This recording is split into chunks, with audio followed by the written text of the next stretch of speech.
Blog Talk Radio. For the Hensek Bach Ray audience.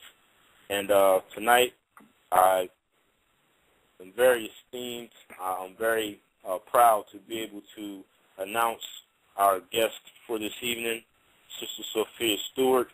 She is the author of The Third Eye, which is a phenomenal reading, which was, we've mentioned several times in the past, this playwright was taken fraudulently, and, these producers went on to put out such movies as The Terminator, as the Matrix series, and she had to fight for a number of years to get her rights and monies owed for this copywritten work, So Sister Sophia Stewart, we want to take an opportunity to bring her in right now.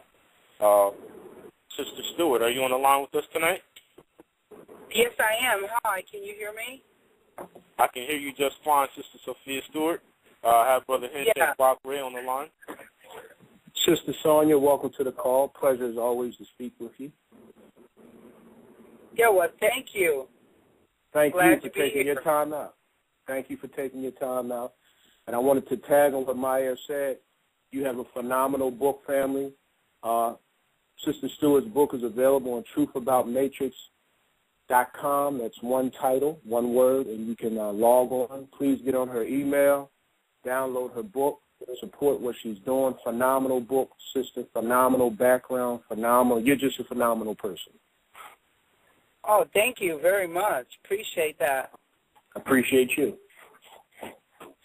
Definitely. And, we want to, dive right into the content of the call tonight. The book, The Third Eye, Sister Stewart. We definitely appreciate your work and your effort for that. And can you tell the callers a little bit, what was the thinking that went into the publication of The Third Eye? Like, what kind of inspired you to write this publication? I want people to know that I'm the writer of The Matrix and Terminator, and I wasn't writing a book. I was at USC Film School, and that's my film work. That's what inspired me. I loved movies. My mom used to take me to see movies when I was a little kid, and so I wanted to create movies, and that's why I went to USC Film School. And the reason why The Third Eye became a book is because people started to use my copyrights and adapted my work, source work, to the screen, which is what Hollywood does, and a lot of people need to know that. They don't have or create original thoughts or words or work. That's why they used to buy it before they start stealing it. But after they felt like they could steal it and own the whole copyrights, they stopped buying it from the people. That's why they got it all in-house. In fact, they steal from their own producers and so forth. A lot of people don't know that. If you don't have any source work, you can't create a movie. It's just a fact. And you guys are very familiar with a lot of people's work, source work, like John Grisham's The Pelican Brief, The Firm, J.R. Tolkien's who's dead, Lord of the Rings. When Peter Jackson adapted his work to the screen, he had already passed away. So Hollywood, that's what they do, is take source work and adapt it to the screen. And they change the name sometime, whether they buy it or they steal it, it doesn't matter. It still will be whatever they want it to be on the screen. That's why a lot of writers like Zachariah Stitchin and some others would not sell their work because of what Hollywood does. Sometimes Hollywood adapts it correctly, and sometimes they do not. Sometimes they just mess up everything, and a lot of people like Alan Moore, V for Vendetta, is the writer Alan Moore's work, not the Wachowskis. All the Wachowskis did was direct his work and adapt it to the screen, and he didn't like the way they adapted it. In fact, they adapted it so bad he didn't even want his name by his own work. Wow. I guess you guys are not familiar with that. I'm not familiar with the history of the movie, but we are familiar with the movie. Yeah, no, I know you're not familiar with the V for Vendetta being Alan Moore's work. Mm-hmm. No, the English writer. Not at all. Not familiar. Yeah. Okay. That's what I was trying to tell you. And Speed Racer is the Japanese writer's work, not the Wachowskis. They didn't write Speed. Speed Racer it's an old work that was done in the 60s. Mm-hmm. Wow. Okay. Okay. You guys didn't know about that either, right? I know was familiar with it. Yeah, I knew it was a Japanese production. But as far as the nature of it being from the 60s and so forth, I was not familiar with that. No. Wow. Yeah, it's old work. It was done in the 60s, and it's quite old. And that's what Hollywood does. It adapts people's work, whether they buy it or they steal it. They just adapt work because you have to create some source work in order to create a movie. And that's why when the writers have a strike in Hollywood, they don't even do anything, whether it's television or movies.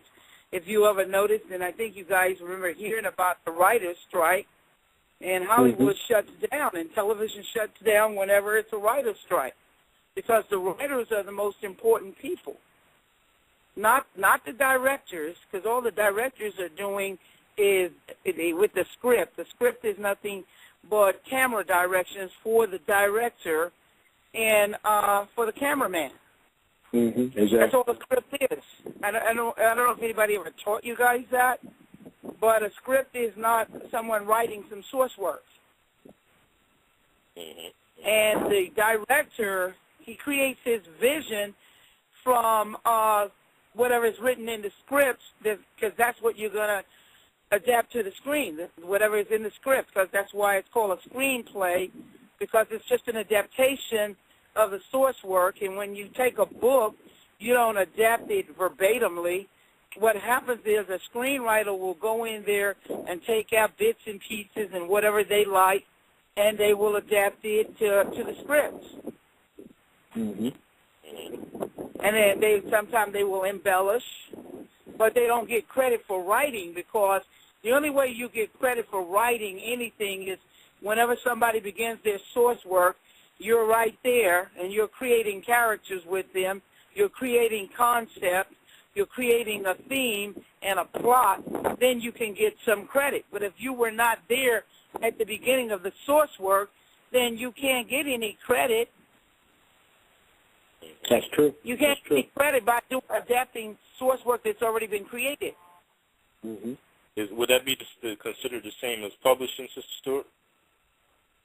What do you mean? Like, for example, in the music business, the original work of a writer for a particular song, they get credits for publishing that particular work.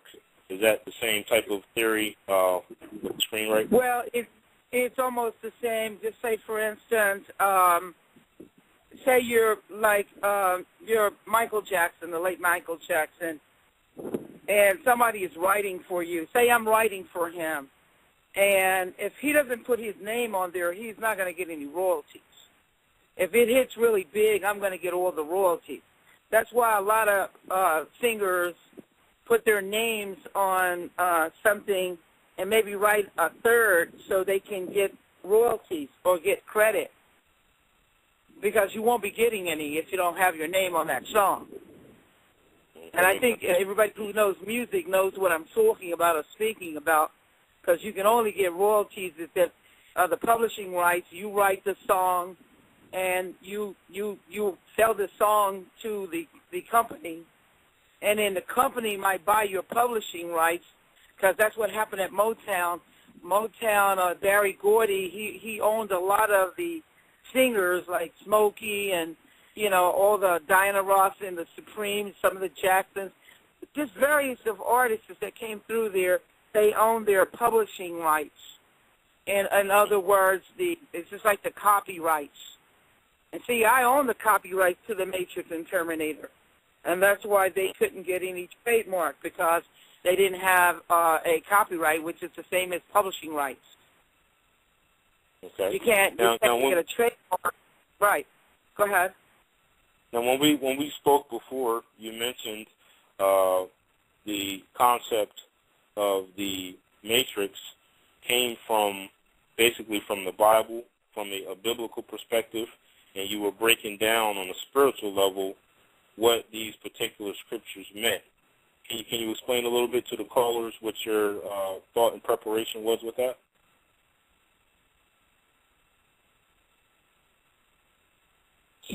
Yes, I can. It didn't come from the Bible. I was inspired by the Bible, but it didn't come from the Bible because the Matrix and Terminator story has never been seen on the screen ever before or written in a book. There are no naked microchipped cyborgs coming from the future to kill the baby, which is the second coming of Christ. In fact, in Revelations, it mentioned that Christ is going to come back, but there's no story as to what happens when he comes back. I got inspired because I felt like if Christ came back today, what would he be up against? I felt like in the future, he'd be up against the machines. And everybody would be evolving, going through evolution. And that the machines would be what man created, not the Iron Age concept of H.G. Wells, who was born in the Iron Age, but microchips, because I was born in the digital age.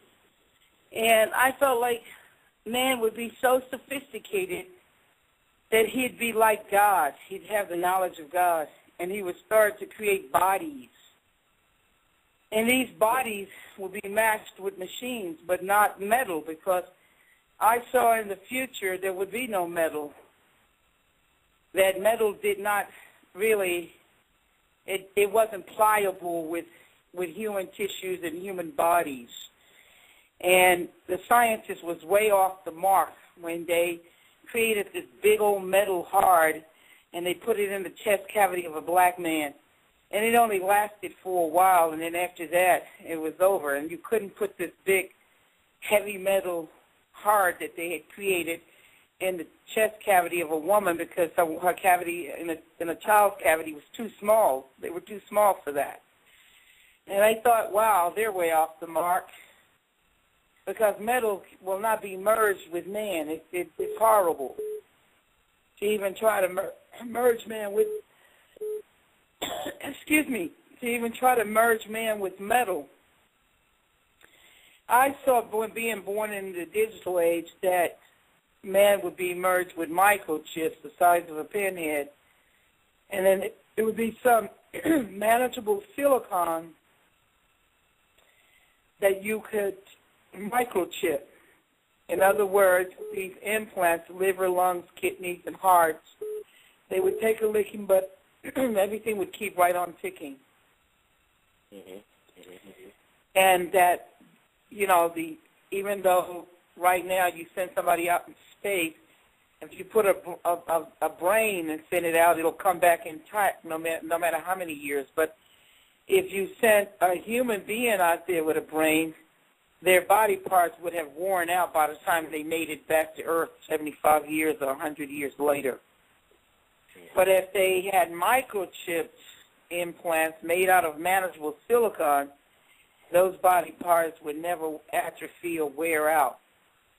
That microchip would continue to work regardless. And this is why you know that Harlan Ellison is not the writer of the Terminator. James Cameron is not the writer of the Terminator. And the Wachowski brothers are not the writers of The Matrix. They don't even know what The Matrix is. James Cameron doesn't even know what the Terminator is. Doesn't have an idea of a naked, microchipped cyborg that comes from a future, because he doesn't even understand that the machines in the future would be microchipped, cloned with superhuman brains, and manageable chipped implants. That's something that only a visionary seer can possibly know and see and describe. Not somebody saying they had a dream, like Cameron, where he saw the machines coming out of the fire. And now, that's how you make metal. That's how you make old metal robots out of the fire, iron. And Wachowski's saying they saw a lot of kung fu movies. Matrix doesn't have nothing to do with kung fu. That's just the art of fighting. Matrix is about a system, a holographic system that's wrapped around you where you, like Morpheus say, where you can't taste it and you can't smell it. But you know the Matrix is there, and it's there watching you, and then you're involved, and you're being deceived by the illusions that the Matrix is creating. You don't know what is reality or what's fake because you're being guided by so many programs and so many illusions. Are you asleep or are you awake? Are you going through evolution or are you regressing from evolution? These are the questions. This is what the Matrix is all about. It's not about kung fu fighting, and it's not about a machine coming out of the fire, iron, metal. And I know people who have bought my book know this because almost 30 years ago, my copyrights are 81, 83, and 84. And as you can see, I was the one playing computer games. And I'm talking about computerized games in the future, that in the drones. And I'm talking about virtual reality and scanners and barcodes and virtual reality and digital downloading. That's all in my book. And I'm talking about the Illuminatis and the Trilateral Commissions and the Federal Reserve and the money and the media and the machines that dominate our world and create programs. And I know you guys are so shocked that I was writing about all of this almost 30 years ago, 1981, 83, and 84, my copyrights. And only a true visionary can write about something that has not even occurred yet into the future. In fact, when people were reading my work, it scared them. And I know my future work is scaring people now, especially Homeland Security.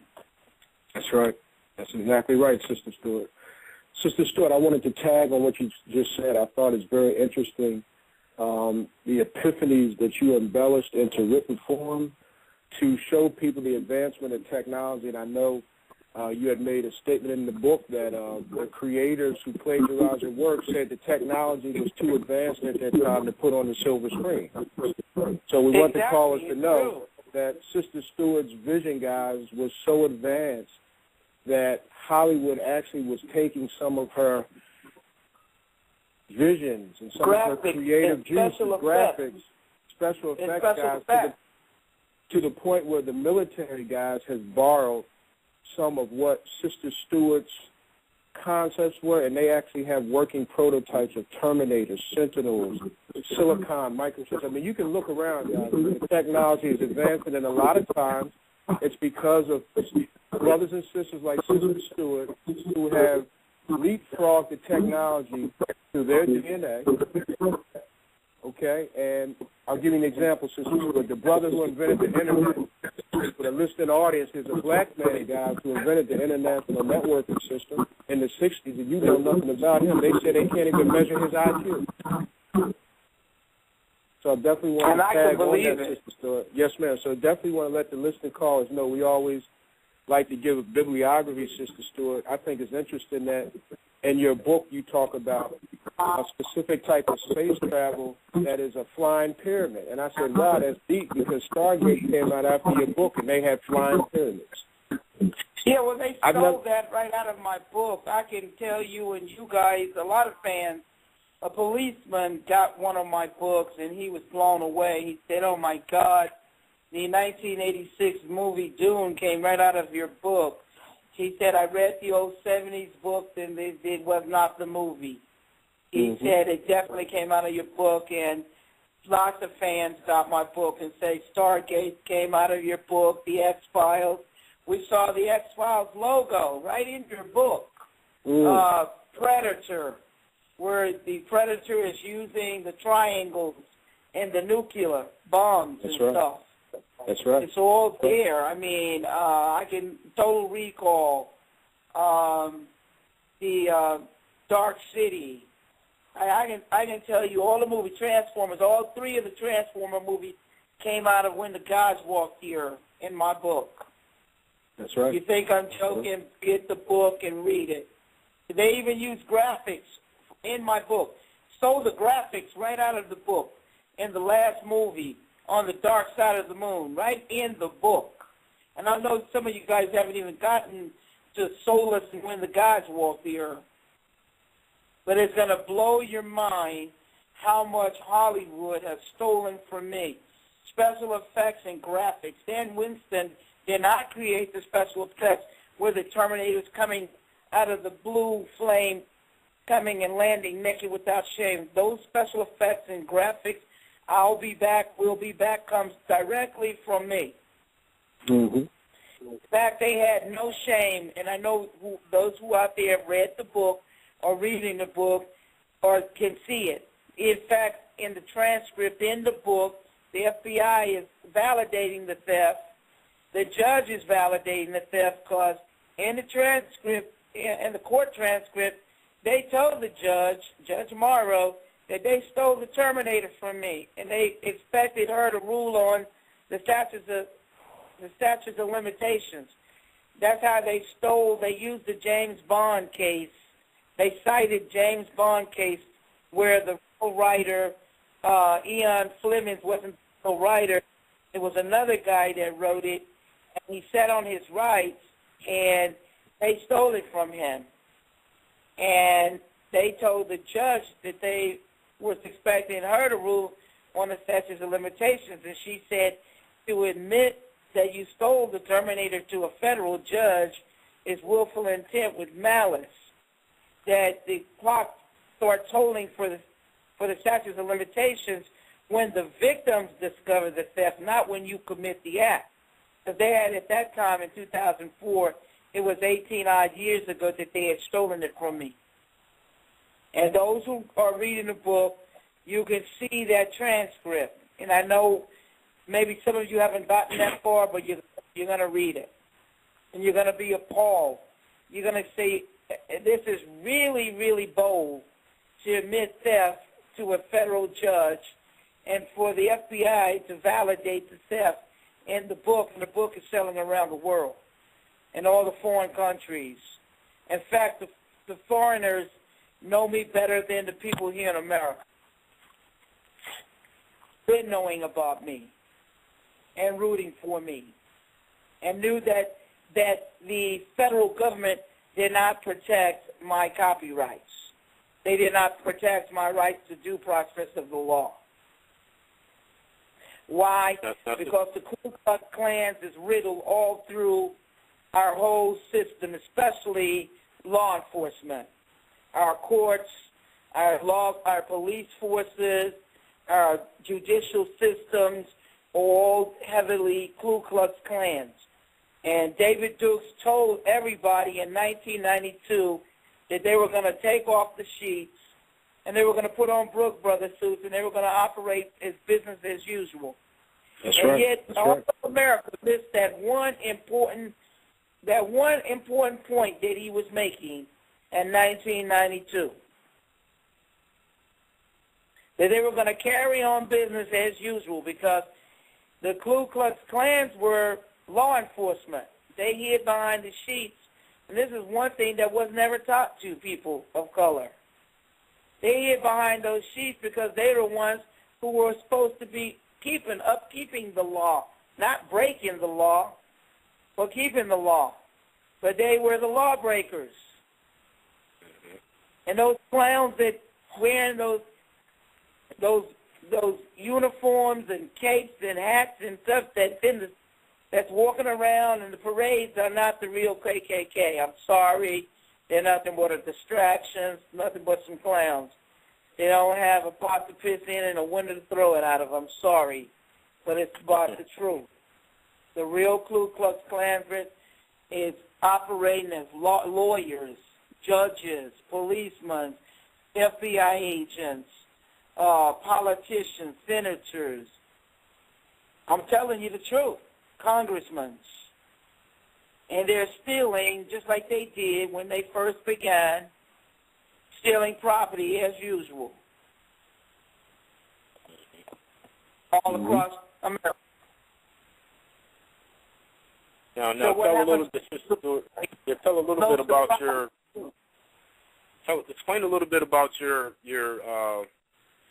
fight in court. I remember we had mentioned something about one of these gentlemen that was a party in the theft of your work that actually went as far as to do a sex change, if I'm not mistaken, to hide behind the fact that he was no longer a male, so he should not be a party in the lawsuit. Is that accurate? No, it's not accurate, but I can explain to you. The Wachowski brothers were nothing but covers for greater theft by the Scientology Church. And James Cameron, all those people were basically covers. Harlan Ellison, who really stole from me were the Scientologist Church, L. Ron Hubbard. And the Wachowskis were just some clowns that he picked up to use as a cover, and whatever they were involved in, homosexuality or S&M or sex change or transsexuals, that was already going on before they became a cover. So when they got some money, whatever they were, they just became more of. And Lawrence Wachowski, he had a sex change. He was one of the people who claimed that he wrote The Matrix, and he claimed to be a director. But Hollywood doesn't give people that don't have any track record. They are nothing but construction workers from Chicago that's been together and comic book writers. They don't give them a $70 million budget. You have to give a real director a $70 million budget, because the director is the one who makes sure that everything comes in right and that money is balanced out. Otherwise, they have to come and get another director. So the Wachowski brothers are nothing but a bunch of clowns. That's all they are. And they did, and what people don't know is they lost the case right off the bat. They never even answered the amended complaint. They were too afraid to put fraud into the court. So they never answered the complaint. The 30 days the answer had gone and passed. In fact, the 4 lawyers that were sent to me were Scientologist lawyers, and they were sent to shut down the case. They took the black judge off the case that the late Johnny Cochran called for my case. That was his last case. He told me the black judge Hatter, Terry J. Hatter Jr., would make sure that I got treated right in court.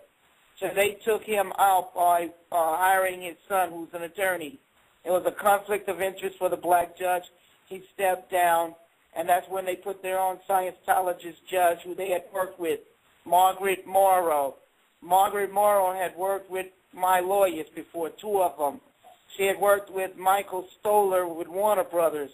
Michael Stoller had worked with Warner Brothers on Battlefield Earth. That work was stolen out of my book, and then they tried to change it once they heard the FBI was investigating. That's why it came out so stupid-looking, because they had the writer to change everything up. And the writer confessed, it's all online, that the Scientology camp, John Travolta's camp, which is the Scientology camp, gave the orders. And Judge Morrow also worked with my other lawyer, Jonathan LaBelle, on a Ponzi scheme case.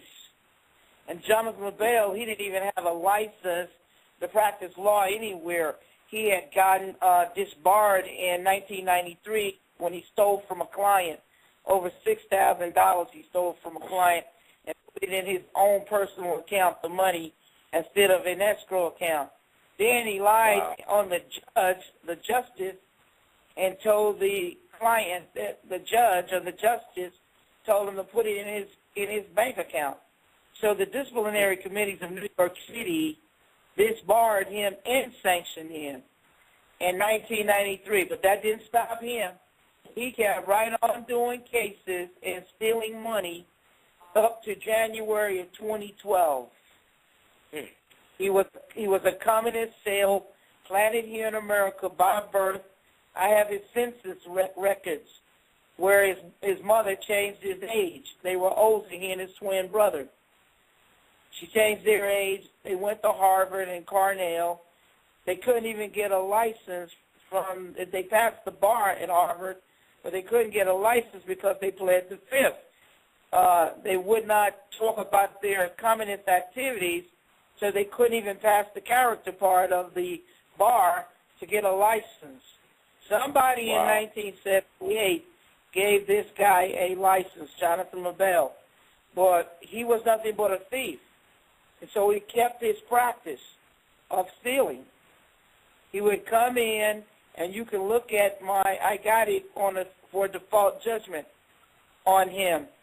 And I won that default judgment. They won't even give it to me. I have to make them give me the default judgment. Because Jonathan LaBelle didn't have a license.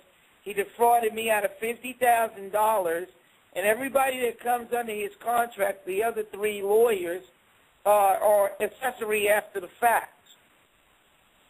The other one, Michael Stoller, that worked with Warner Brothers, he didn't even, he took about $10,000 from me, and he didn't even have a retainer agreement.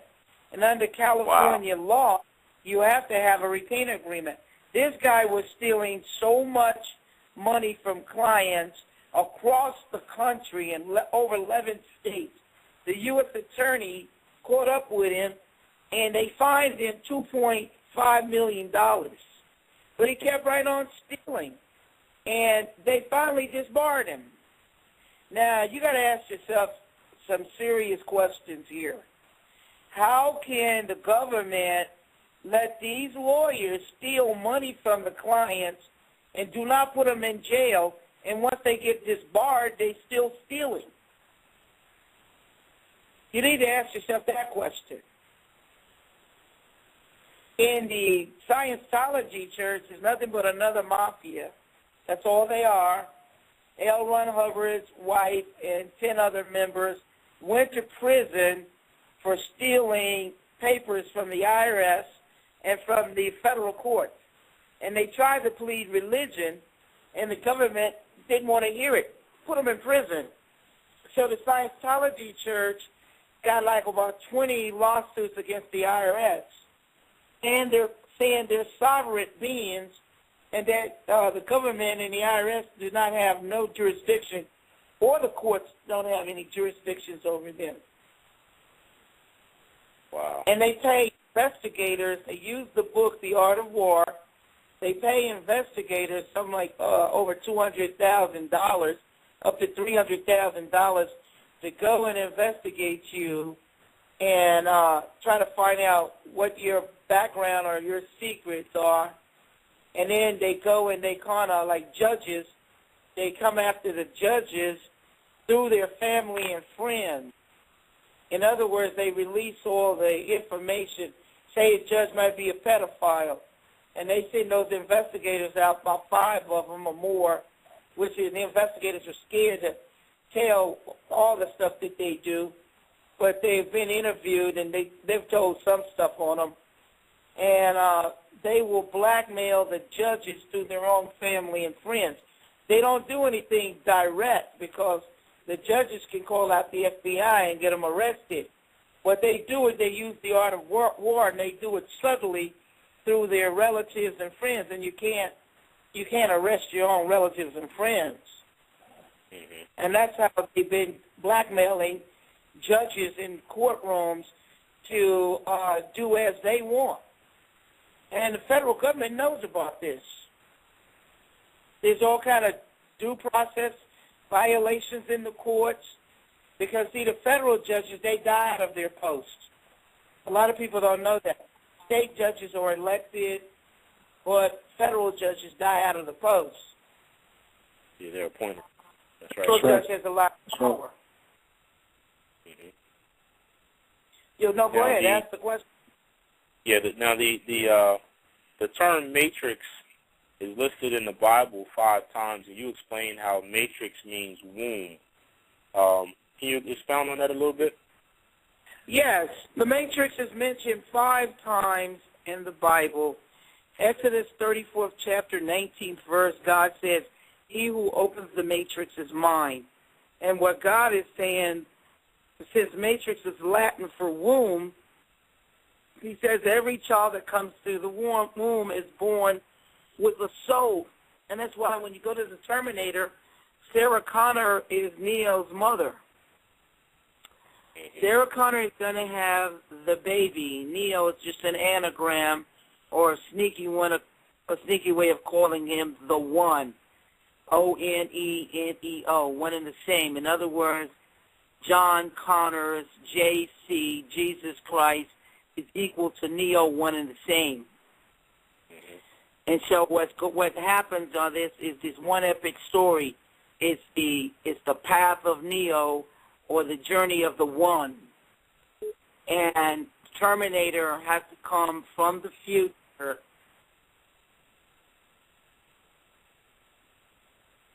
The Terminator has to come from the future to kill the mother who's going to have the baby that's going to destroy them when he gets to the age 30.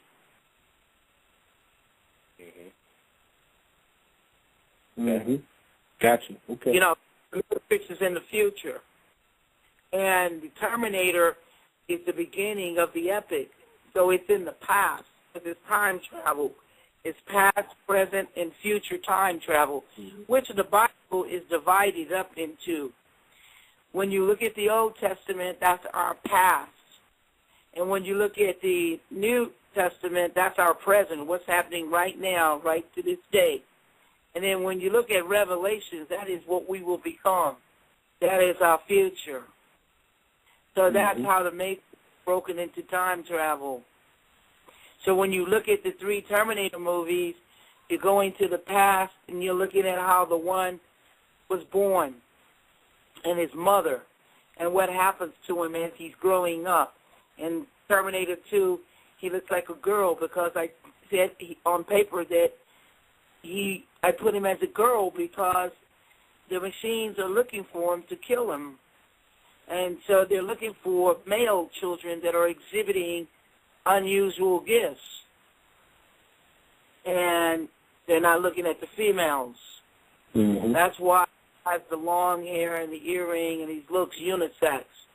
And then he sleeps consciously until he will be awakened to his purpose. So in Terminator 3, Terminator's protecting him, and you see the Terminator protecting him, and he doesn't know what's going on, why someone is trying to kill him. Then he goes and he's hidden in the city, which is the Matrix. He's hidden in the Matrix city. When he reaches 30 years of age, the rebellion or the revolution starts. That's where Matrix Revolution comes from. The rebels come to him, and they have a different heads on them. One, you saw the rabbit on the girl's arm, but of course, in the one version of the movie, you guys seen that it was on her shoulder blade in the back. But anyway, those guys were called the 7 heads, and and not for the machines to know who the people were of that organization. They all carried a different head on them. And anyway, the rebels came. They knew where he was hidden. And when he reached 30 years of age, it was time for the rebellion or the revolution to start. They needed to take him to the oracle. The oracle is the female or the feminine prophet, because in the first coming of Christ, John the Baptist is a male prophet, and I say that it should be a woman the second time he comes around, because he comes from the female or the feminine energy. He comes through the womb, the matrix. He comes through the matrix womb. And, of course, Morpheus has to put him through training so he can be prepared and have the history and knowledge of the machines. He goes through the pod. That's the cleansing, the same cleansing that Christ had of the water. His human side dies. His spiritual side is born. The energy comes inside of him, and now He's able to fly like Superman. He's able to step into the void. He's able to change the dimensions around him. He's able to break up antimatter. When he jumps into Agent Smith's body, matter going into antimatter or against matter makes him explode. And since Agent Smith is not, he's antimatter, he's not matter, that's why Neo was able to blow him up. And then when you go through Neo's body, when you go from faith through him, it's the healing or the resurrection. If you were dead, now you are able to be resurrected. Because everything is polarity or polar. And these are the things that were never told to you guys, even though you looked at the movie, and Matrix can't be whatever you want it to be. It can't be your own interpretation because you didn't write it. It has to be whatever the author is that wrote it. And no author is going to give anybody credence to think their work is anything they want it to be. Mm-hmm. That don't even make any sense. Don't you know what you created if you wrote it? That's right. If somebody built a building and you ask them, well, what is that building? And you and the architect tell you the building is anything you want it to be. Mm-hmm. Well, then that's crazy. That's ludicrous. Mm-hmm. Now, something that's real interesting. Something that's real interesting, sis. I think it's in Revolutions, the Matrix Revolutions, when Neo goes to the Oracle and she's smoking a cigarette. She offers him cookies, and she's like, you know, you already know why you came here. And then he attempts to ask her a question, but she tells him to turn around and look. And when he looks above the door, there is actually a sign there in Latin that says "Nasce." Yeah, know thyself. Know thyself. That's right. That's right. Which comes in ancient Egypt. It was all in the tombs of the pharaohs. Know thyself. They have knowledge of self. Because if you don't know who you are and where you're going, how can you lead anybody anywhere? What did the Bible say? Let the blind lead the blind and let the dead bury the dead. Because spiritually, if you're dead, you might as well bury the other dead because there's nothing in you. And if you're blind, you're only going to lead another person into a trap or a hole because you can't see. So let the blind lead the blind and let the dead bury the dead, for they shall never see nor hear the words of God. Mm-hmm. So know thyself. And how many people upon the earth know who they are? Not many, because they're blindsided by the programs and they're distracted by Kim Kardashian's life. And they're so busy looking at all the different distractions and celebrities that they don't even know who they are. That's right. Or what they can become. Or what gifts they have to cultivate, to awaken, to come to evolution. Speaking of gifts, Sister Stewart, I know you're an excellent writer as well as an author, and I noticed in the book you gave very excellent character development and character depth with your movie treatments. Can you explain to people a little bit about what a movie treatment is and how they took the 6 minutes out of the movie to try to hide the fact of what you did with that? Yes, a movie treatment is a form of script. That's all it is, just a cursor. Just like you can take 2 pages like they did with Buckwall Coming to America and Eddie Murphy, and they made the movie Coming to America, and Buckwall won the case. Buckwall won the case because he was Jewish, he was white, Jewish. You know what I'm saying? That's why he won that case. But that's what the deal is. You know what I'm saying? Yes, ma'am. Yes, I do. So that's what a movie treatment is. It's a form of script. It's source work. And if you don't have that script or that treatment, then you won't be creating anything. And that's why Hollywood is sadly lacking in really phenomenal movies, because they don't have, A, a master writer, and B, they don't have source work. and they won't buy original source work because they want to own the whole copyright, just in case it happens just like my work, made $25 billion. Terminator Matrix around the globe made $25 billion. Matrix 1, when it was released in 1999, made $1 billion by itself and won 4 Oscars. They don't want to talk about the 4 Oscars. You don't even want to hear about it because they know they belong to me. It's a tribute to the black work. They don't even claim Matrix 1 and Terminator 1. They have never even applied for the trademarks for either. They wanted to steal the characters out of Matrix 1, and they applied for Matrix 2 and 3, Terminator 2 and 3, and the government won't give it to them.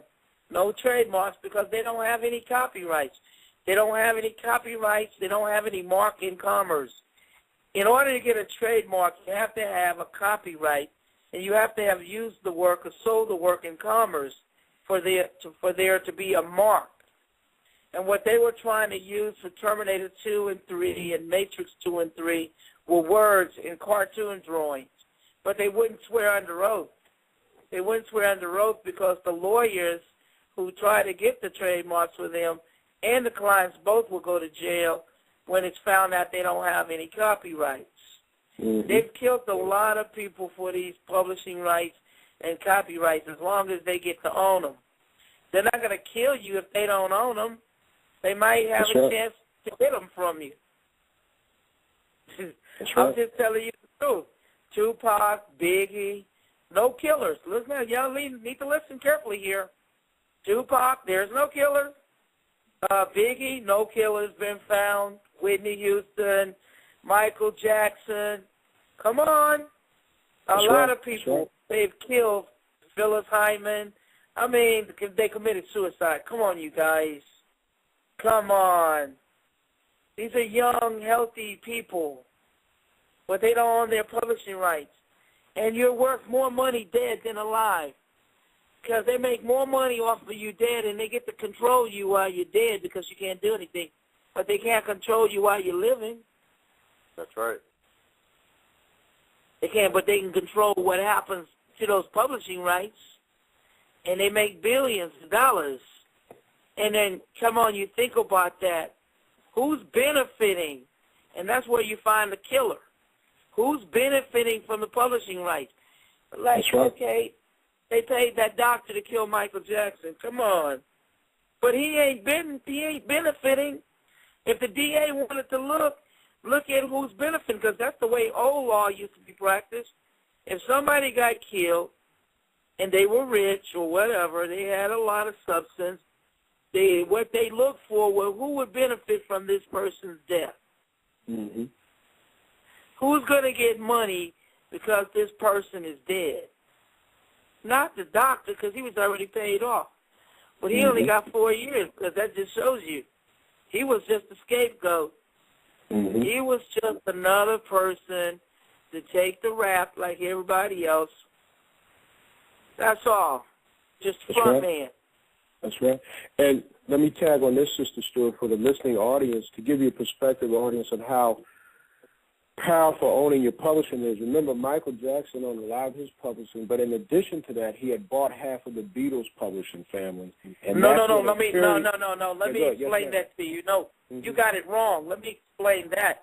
You have that wrong. Listen, Michael Jackson, when he got the publishing rights to the Beatles catalog, he had the whole thing. Okay, my apology. I thought he only had two. No, listen to me. Listen really carefully. Yes, but Paul McCartney told Michael Jackson on the plane that he was going to buy the Beatles catalog. Michael Jackson called his attorney, and by the time they land that jet, Michael Jackson owned the entire Beatles catalog. But what happened was Michael loved to spend money, and Michael was spending money astronomically. And so what happened was the Jews gave Michael $50 million, and he put up half of the Beatles catalog as collateral. And when you can't pay the loan back, that's how they got to own half of it. They do that all the time. They do that all the time. They give you money because they know what you're going to do. You default on their loan. they're gonna take whatever you put up as collateral. Wow. But they're gonna make sure you default on that loan. They be sending all kinds of people to you, and that's how Malcolm X died, by the way. They weren't gonna send no white people in there to kill you. I'm sorry, because that would start a race war. That ain't what they're looking for. But they will send your own people in there to sabotage you, kill you, and do whatever else they need to be done. That's been going on since the beginning of time. Mm-hmm. If you want to look for truth, all you got to do is look deep. Now look at the shallowness, but look underneath it. Because there's nothing. I wrote The Matrix. Nothing is it as it appears. It's all these programs and all these illusions are out there. And who controls these illusions? Who controls these programs? Who are the greatest mathematicians of the wizards is in Hollywood? Holly, the tree holly, the holly tree, is where the witches used to make their wands from, magic wands. That's right. That's why they call it Hollywood, because the wizards and warlocks are creating magic for you on the screen. And not only are they creating magic for you on the screen, they are creating all these programs out here ran by their mass media. And every time you look at billboards and read newspapers and magazines and television and movies, you are getting programs by subliminals. Subliminal messages are bombarding your every wake and your every sleep. Because when you leave your TV on, your TV is programming you. And every time you drive and you look at billboards, you're being programmed. And when you go to school and you're born, you come out of the womb, you have the natural gifts of God, and you know all knowledge. But then when you get into the school, it's a boot camp, and what they do is they break you down in boot camp, and then they insert their own programs in you, same as for the military, same as the police academy. Why do you think they have these schools and academies? They can't use you as you are. The only way that you can be controlled is with their programs. That's why they don't want anybody with an high IQ, to join the police program, because they'll start thinking. They don't want you to think.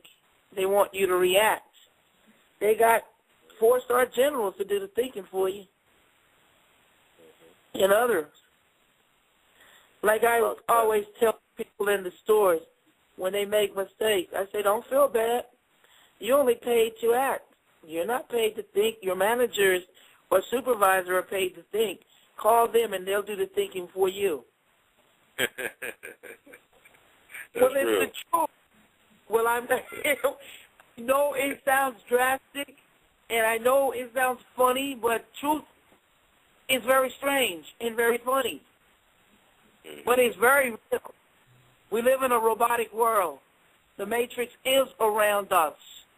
And it somehow people were asleep until my work came upon the screen. And they didn't know that my work was going to be that devastating, where it was going to put people through evolution and that they were going to awaken. But tell yourself this, ask yourself this very deep question. How else were you going to wake up? That's If real. that work come upon the screen and go around the globe and awaken every race, color, creed, nationality, and tongue, what else were you going to do for evolution? It wasn't no accident, no mistake. They just didn't know what they were releasing. They didn't know what they put up on the screen. They had no idea. And when they realized, they tried to shut it down with Matrix 2 and 3. That's why it was terrible. That's why it was so horrible. That's why some people felt like they were punched in the guts. Now, we when we were speaking with you, Brother Hensek and I, the question was asked, are there some older publications that, people could watch to get the same type of symbology or something similar? And you mentioned like the 30s, 40s type movies that actually have real truth in those type of episodes.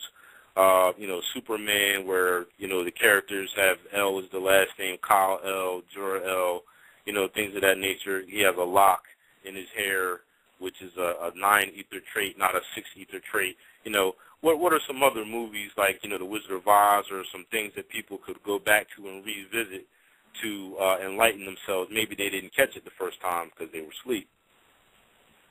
Well, there's a lot of movies. For one thing, people who are in the publishing business with music, I would suggest, I told her today, that you need to go and look at that movie Ray Charles did called Ray. Even though Ray Charles was a blind man, he and Stevie Wonder, they see more than people who have eyes. Ray Charles owned his own publishing rights. He was even an addict, but it didn't matter. He died as an old man simply because he did something phenomenal. That's what made his movie so really grand, is that he's owning his own copyright.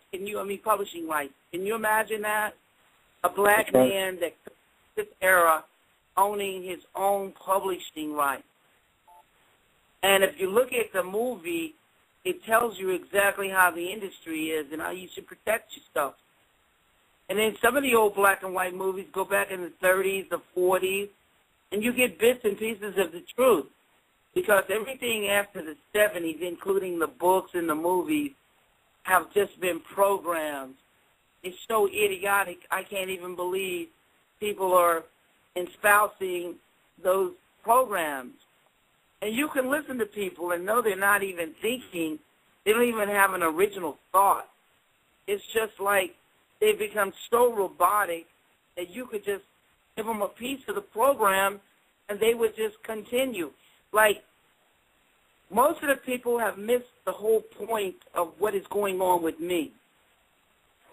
If you look on the Internet, they got all this ignorance, and only real people look for truth, because everybody else are robotic. They're just going to follow the leader because it's just so easy to follow the leader instead of thinking. Thinking seems to hurt most of their feelings, and they're too lazy to get up and think for themselves. They want somebody else to think for them. I think that all happened back in the Bible when they all began to ask for a king, when they told God they wanted a king to lead them. And God says, you sure you want that? Because that king is going to put your sons into the military and kill them off, and then going to make concubines out of your daughters, whores and concubines. But they wasn't getting it. They wanted man to lead them. And where does man lead you? Man has a fault in himself. So he's not perfect. So he's going to lead you somewhere, but it might not even be where you want to go. But back to what I was telling you. What were you going to say? Personal agendas. They always have a personal agenda. Yeah, man always have a personal agenda. That's what Satan had.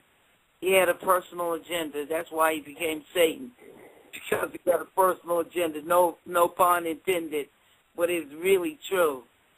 But like I was telling you about the Matrix, people don't want to be responsible for themselves. They got all this lies and garbage on the Internet that I'm an angry black woman or that I'm crazy because I stood up and told the truth.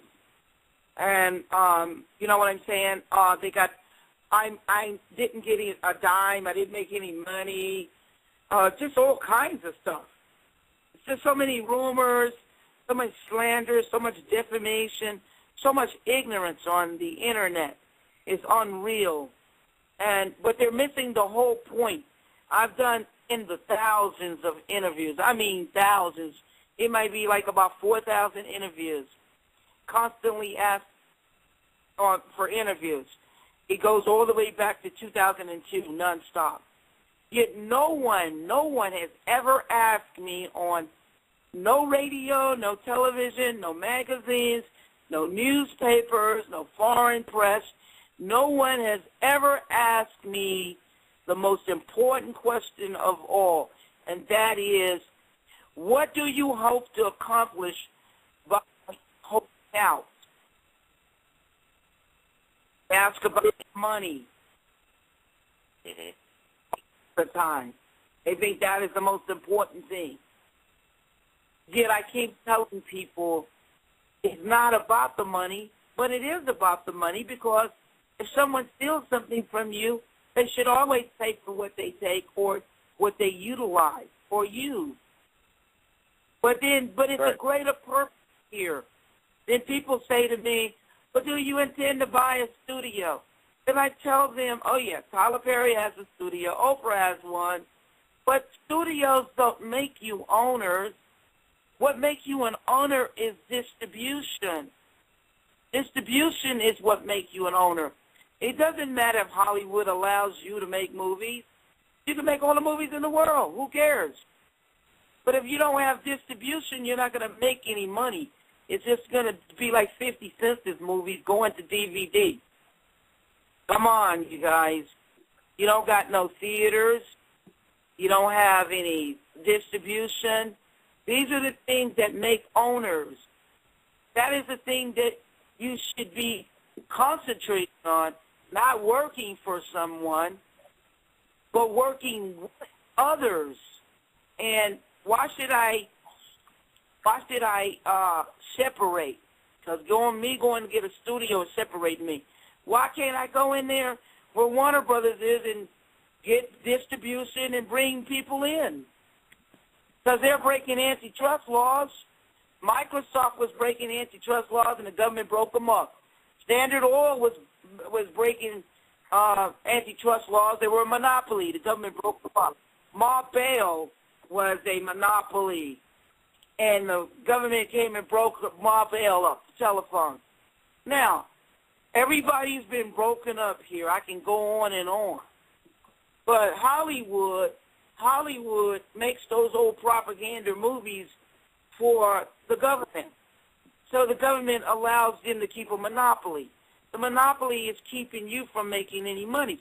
Who cares about how many scripts black people or people of color make? Who cares how many studio buildings they open? You don't own any theaters. You don't own any distribution. You're not going to make any money. You got to make money to be an owner. Because, look, working for the club makes you a worker, whether you are a famous worker, like when Michael Jordan was working for the club, or Tiger Woods, or Venus and Serena, or Oprah working for the club. If Oprah made $3 billion, the club made $100 billion. And this is what people don't do. They don't count. $3 billion doesn't make you an owner. If you're an owner, people are working for you. You're creating wealth. You're creating companies. You're creating all kinds of resources for people working for you. That's what a owner. I told people that they really, really got ignorant. And that's one of the things that Marcus Garvey always taught in his movement, the UNIA, was cooperative economics, creating businesses, creating jobs, not just being an employee, you know. So that's very interesting that you mentioned that. Yeah, but most people think like this. Most people are going against me, and I'm telling them no segregation. All those people died for integration, and you're telling me to go get a studio? No, I'm going over there where they are and bringing people in where they're supposed to be. You're supposed to be there, working there, making movies, and getting distribution. You're not supposed to be segregation, Rosa Parks on the bus, so everybody can sit up front, sit wherever they want. This is what it's all about, doing what you want to do, not what you're restricted to do. People want to make movies, and I say to them, make all the movies in the world. Hollywood don't care. You're not going to get with them. George Lucas even told you how hard it was to get money to do Red Tails, and that went over a lot of people's heads. They were like, oh, no, that's George Lucas. That won't happen to me.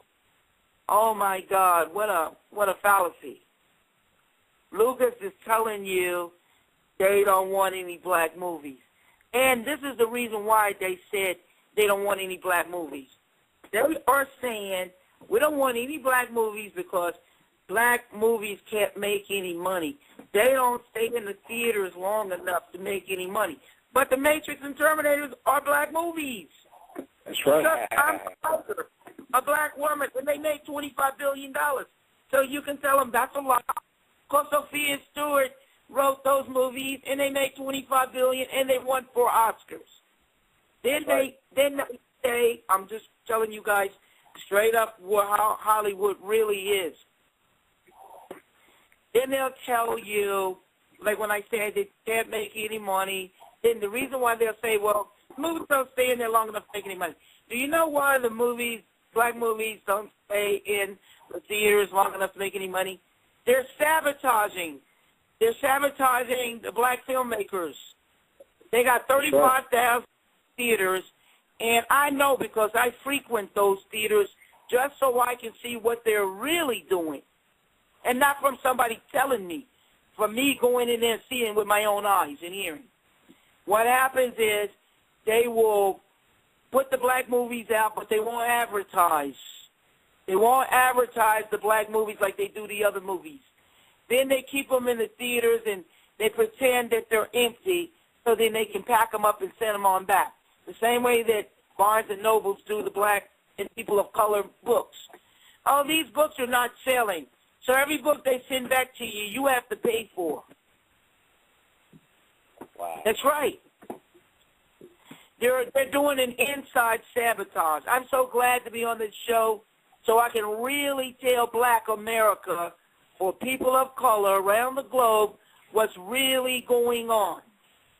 Mm-hmm. They're sabotaging you, and that is the Matrix. And all these people that go against me, and there's a lot of them with their ignorance. I just say ignorance. Ignorance is not a bad word. It's just simply ignoring some facts you should know.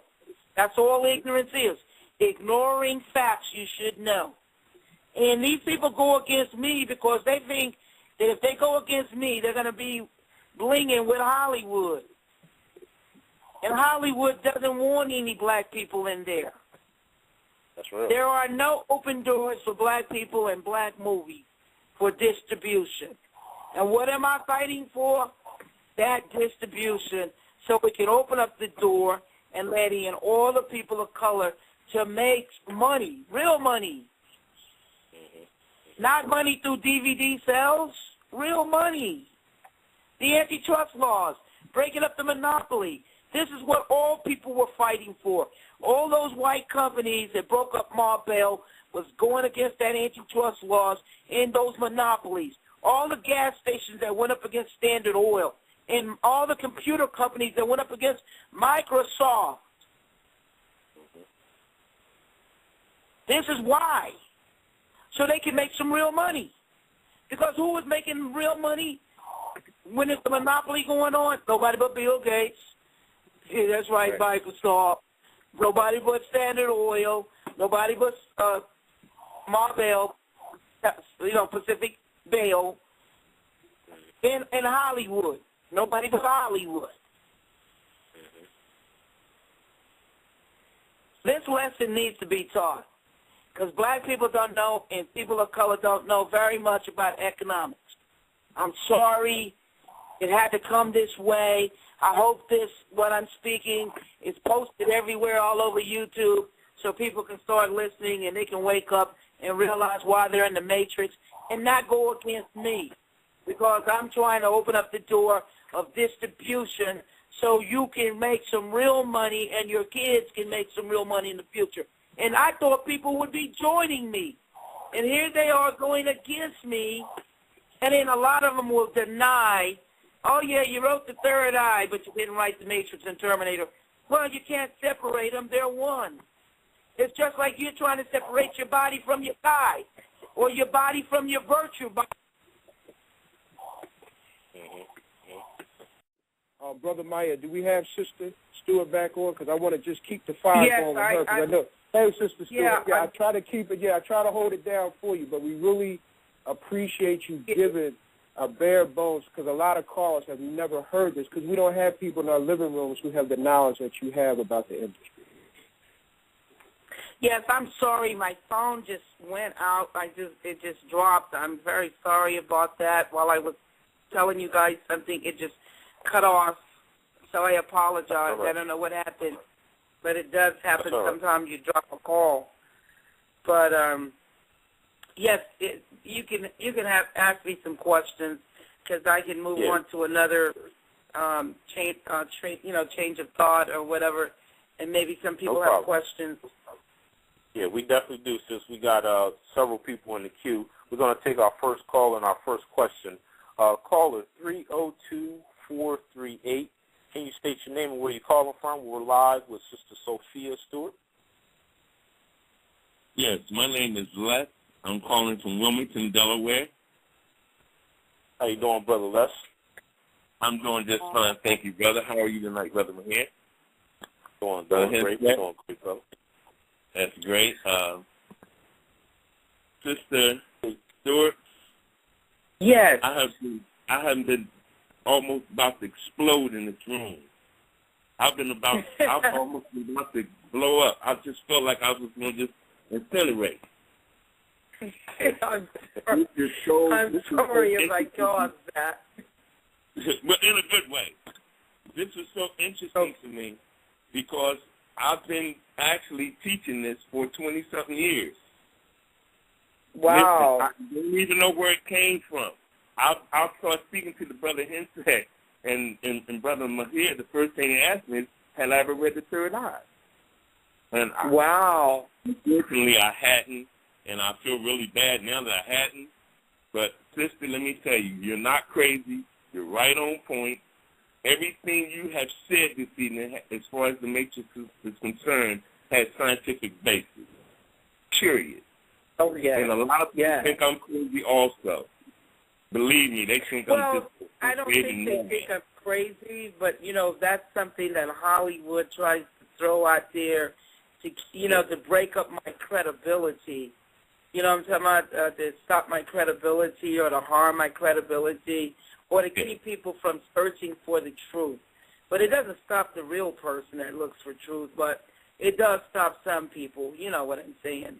Because some people are almost ready to believe anything.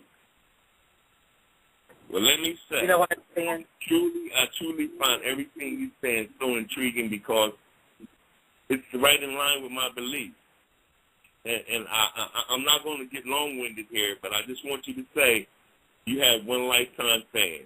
I really appreciate you coming on the air and expressing what you felt in the whole thing because I felt like I was going to explode. I really did. And it's good to know that we're connected somehow on this planet. It just makes you know we're all connected. Oh, yes. Thank you. I agree.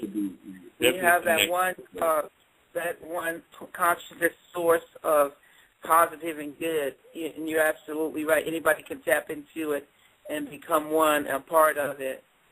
Thank you so much. Listen, thank you so much because I mean, it really was very, very, very, very, very intriguing, believe me, here.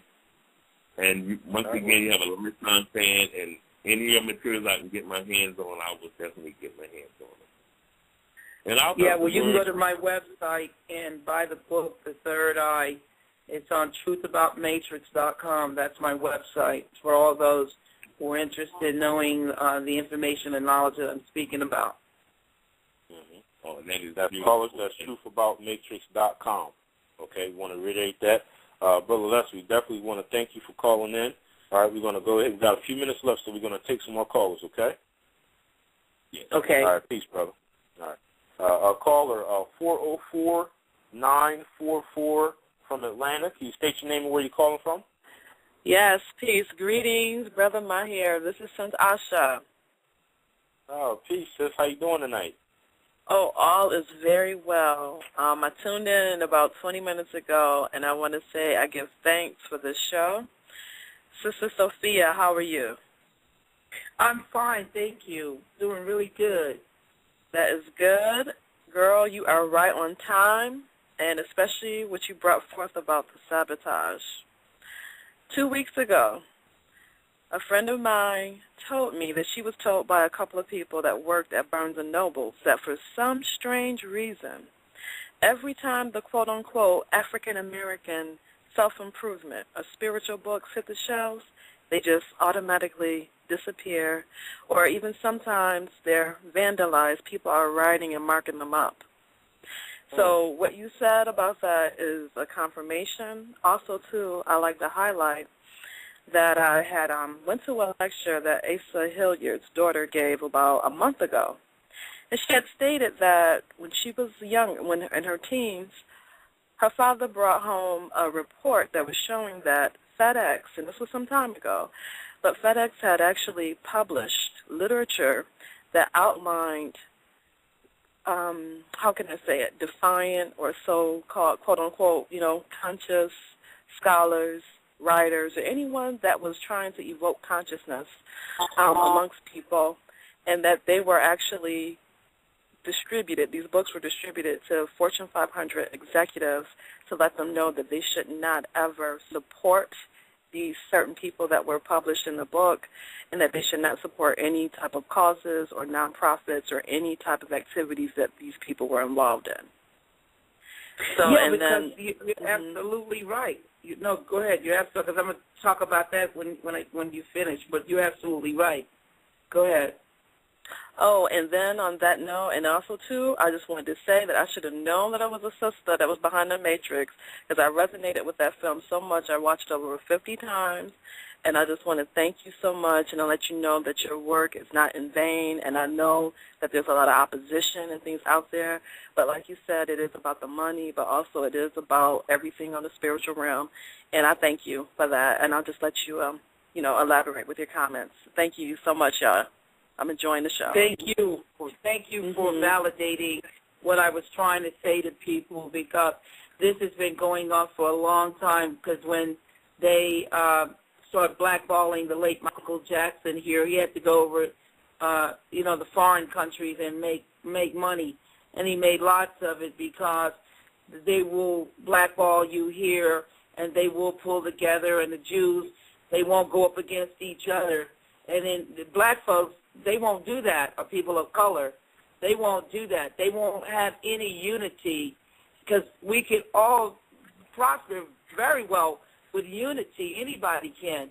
But when you don't have any unity, that's when the whole system breaks down, because everything are systems, and they're ran as systems.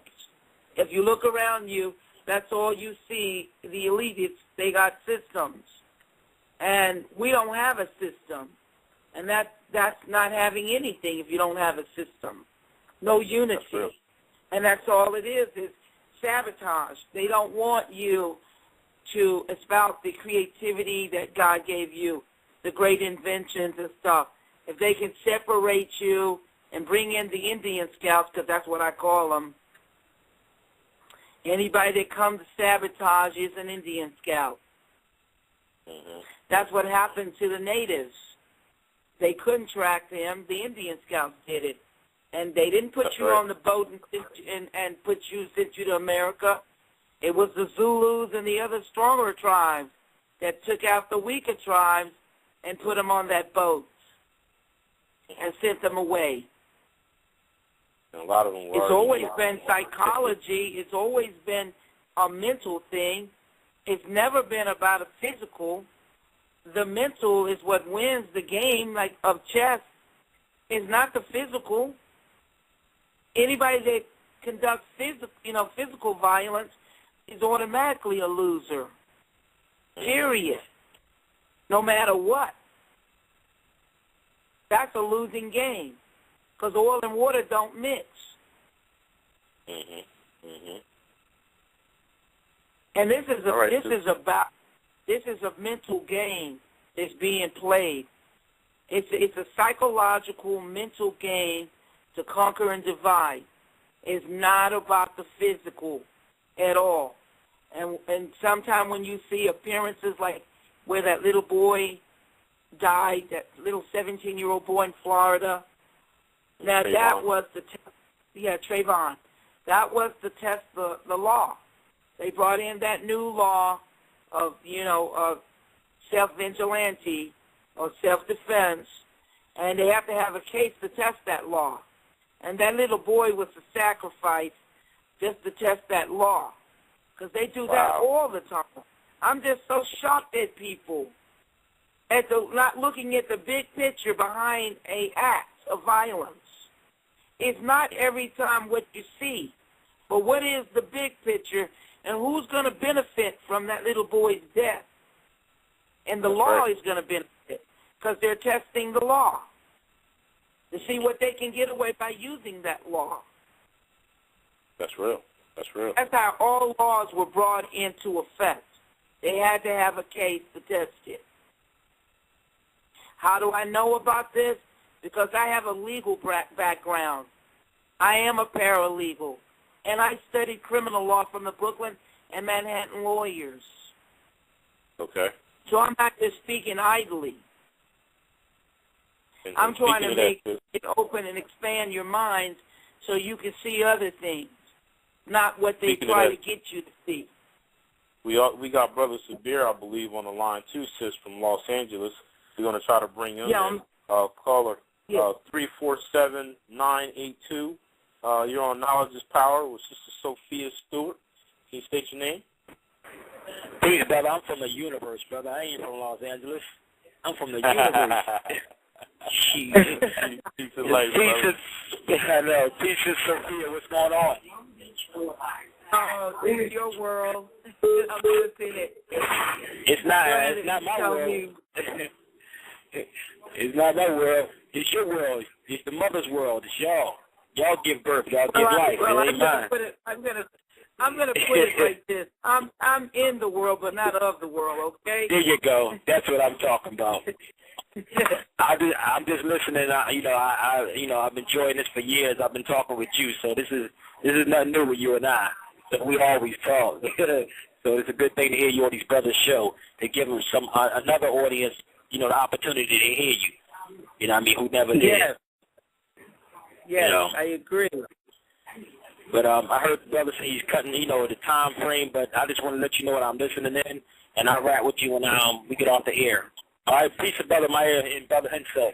Okay. Peace to both of you. I will look forward to that call from you. Okay? Yes. Peace. All right. Okay. Peace, brother. All right. All right, so we're going to take another call. We definitely appreciate Brother Sabir, chiming in tonight. He's a great brother. I love him. We got one question from our chat room. Brother Mark Watson is in the chat room. He's asking, will Sister Sophia be involved in any further Matrix storylines? That was his question. Oh, yes. I've already completed Matrix 4. You're going to be so surprised, everybody. I eclipsed Matrix 1, so the story carries on with 4. I made 2 and 3 a bad dream because I wrote the evolutions of consciousness. Neo and Trinity never died. They actually awaken in Matrix 4 sharing the same dream because they're soulmates. They're a holographic clock, virtue clock. It beats 11:11. It's it actually awakens them. It's what you call I can't think of the word right now, but it actually awaken you, like the 11:11. It's sort of like a prompt that awakens them out of their dream, and they start discussing it, and that's how the Matrix 4 opens, with new hologram clones that take the place of the old agent programs, and then I'm espousing other visuals and special effects and graphics that have never been on the screen. In fact, I'm going to tell you a little bit on Matrix 4, just a tiny bits that Homeland Security are approaching me about right now. I said in the future, they're phasing out the physical buildings. They're no longer going to take care of the prisoners. It's too expensive. Now they're making them pay for their stay in jail and prison. But in the future, in Matrix 4, I'm saying that they're going to put these microchips that are tracking LoJacks that are connected to the satellites. They're going to bring you in as an in-house patient, insert a microchip the size of a pinhead in the delicate part of your brain, and they're going to put all your information in a database, your MOs, your DNA, and they're going to release you. And the satellites are tracking you, so if you commit a crime, say it's 4 or 5 of you, and one might commit a crime over there in New York, one in Moscow, one in Russia, one in Arizona. Well, anyway, they will, these transmitters, these LoJacks, microchips that are inserted in you will go off. They will send this holographic claw to come and pick you up, and they will bring you back, and then they will insert these laser rings around you. Now, with these laser rings in place, you will become your own judge, jury, and executioner. If you're not able to control your impulse and you're walking around with these lasers that are stationary around you, but they are activated by your emotions. So if you snatch a purse, those lasers will activate and cut off your arms. Whoa. And if you try to run, they will activate and cut off your legs. They will cut off of your neck. So I think when people see Matrix 4 and the new prison system, I think they're really, really going to be scared out of their wits. That you are really now fending for yourself, but you have to control your own impulses. Because that's exactly how the lasers are activated, by your own emotions. Okay. That sounds like a prophecy, sis. Looking at your previous work, that's pretty much all come true. Well, I'm telling you, Homeland Security is very interested in that and contracting me. I'm wanting to know more about that technology that I've already created in Matrix 4. And, I've created some, astronomical, phenomenal stuff. In fact, some investors who've read the first 25 pages of Matrix 4 said it was brilliant. They are actually losing their minds. And there are some people who can't even understand the vision of what I created. They don't even know what the technology is about. Mm-hmm. So I think that Matrix 4 is going to be very, very exciting for people. Okay. Awesome. Okay, right. Questions? Yes. Yeah, next I have question. to give you the big bit. Oh, not a problem, sis. Not a problem. Caller 302-678. Can you state your name and where you're calling from? 302-678-9097. Can you state your name and where you're calling from? Can you hear me? No problem. Nope. Yeah, I can hear you now. Can you hear me? Brother Khalil? Brother Mahir. This is Brother Khalil. Hey, how you doing? We on with live with Sister Sophia Stewart. Yes, sir.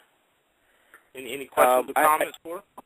Yes, sir. I got she mentioned something about the 11:11 awakening, and I've been seeing recently, actually a lot, 11:11, 11, series 11s, 2:11, 3:11, and I wonder if she could speak, if she has any information about that, because I've been seeing that a lot, almost every single day.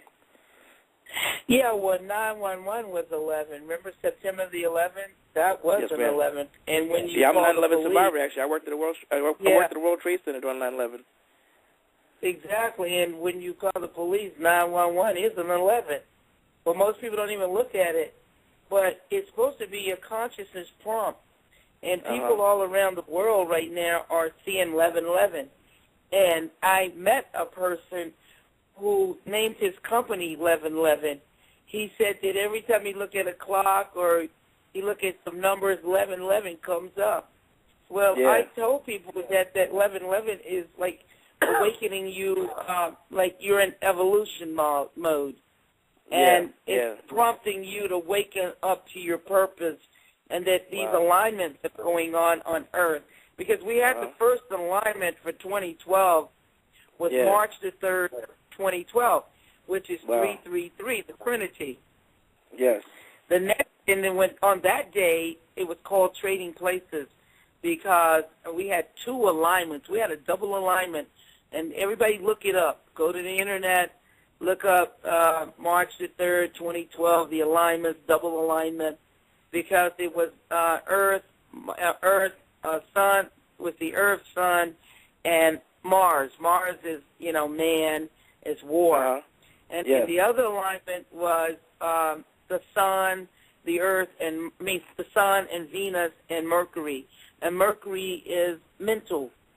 So the Sun, Venus, and Mercury traded places with the Earth, Sun, and Mars. And the next alignment is the next one. The next one that's coming is going to be December the 3rd, 2012. December is the 12th month, but 1 and 2 is 3. The third day, and the year 12, 1 plus 2 is 3. So that's 333. Then the next one is coming, the one that everybody is talking about, the 2012 prophecy. Because December 12, on the December the 12th, 12, and our year 12 is 12, 12, 12. But when you add the compound numbers, it's 333.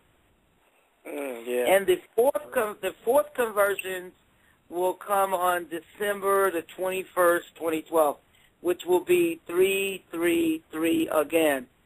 Because you got to realize you got to add the compound number up. December is a compound number. 1 plus 2 is 3. The day is the 3rd. The year is 12. 1 plus 2 is 3. That's 333. And we have it 4 times. And 4 times, when you add up the 4 times, that's a 12. That's a 3 again. You're right. I've been doing that. I've been adding them up on paper, and it's been coming out to that. Yeah, because it's the Trinity. It's the Trinity. And we have 4 conversions of the Trinity upon the earth. And what it's saying is that every time we have these conversions like that, they happen every 26,000 years. So what's going on the planet is day is awakening. We are the rising of light. That's why they were talking about the age of Aquarius. Well, what happens is we had 26,000 years of night. That's right. We had 26,000 years of night, and all the corruption and evil was going on, got worse as time went on. And now we're celebrating the birthing of light upon the earth. So light is trading places with darkness. So everything that was hidden in the dark is coming to the light. In fact, darkness time have ran out. And that's what the prompting is about 11:11, that we're awakening into a new period of time, a period of light that Revelation's talking about. I know that must be true because I was explaining to me here the other day that when I was meditating and I came out of my meditation, and for some mysterious reason, I was in a conference room at work, and the entire room was covered in glyphs from top to bottom. And at first I thought I was dreaming or had fell asleep and I was still dreaming. So I walked out of the conference room and walked back in. The glyphs were still there. So I said, wait a minute. What are these glyphs? Why am I seeing these glyphs? They were projected with a film projector on the wall. They were just still in like 1 inch by 2 inch, squares that were lit with glyphs in the middle of these shapes. And I was like, what is that? And it was just disturbing because I didn't know what it was. I didn't know what to think of it. It was all just strange writing I'd never seen before. Yeah, you saw hieroglyphics. You saw the hieroglyphics or the writing on the wall, as in King Nebuchadnezzar.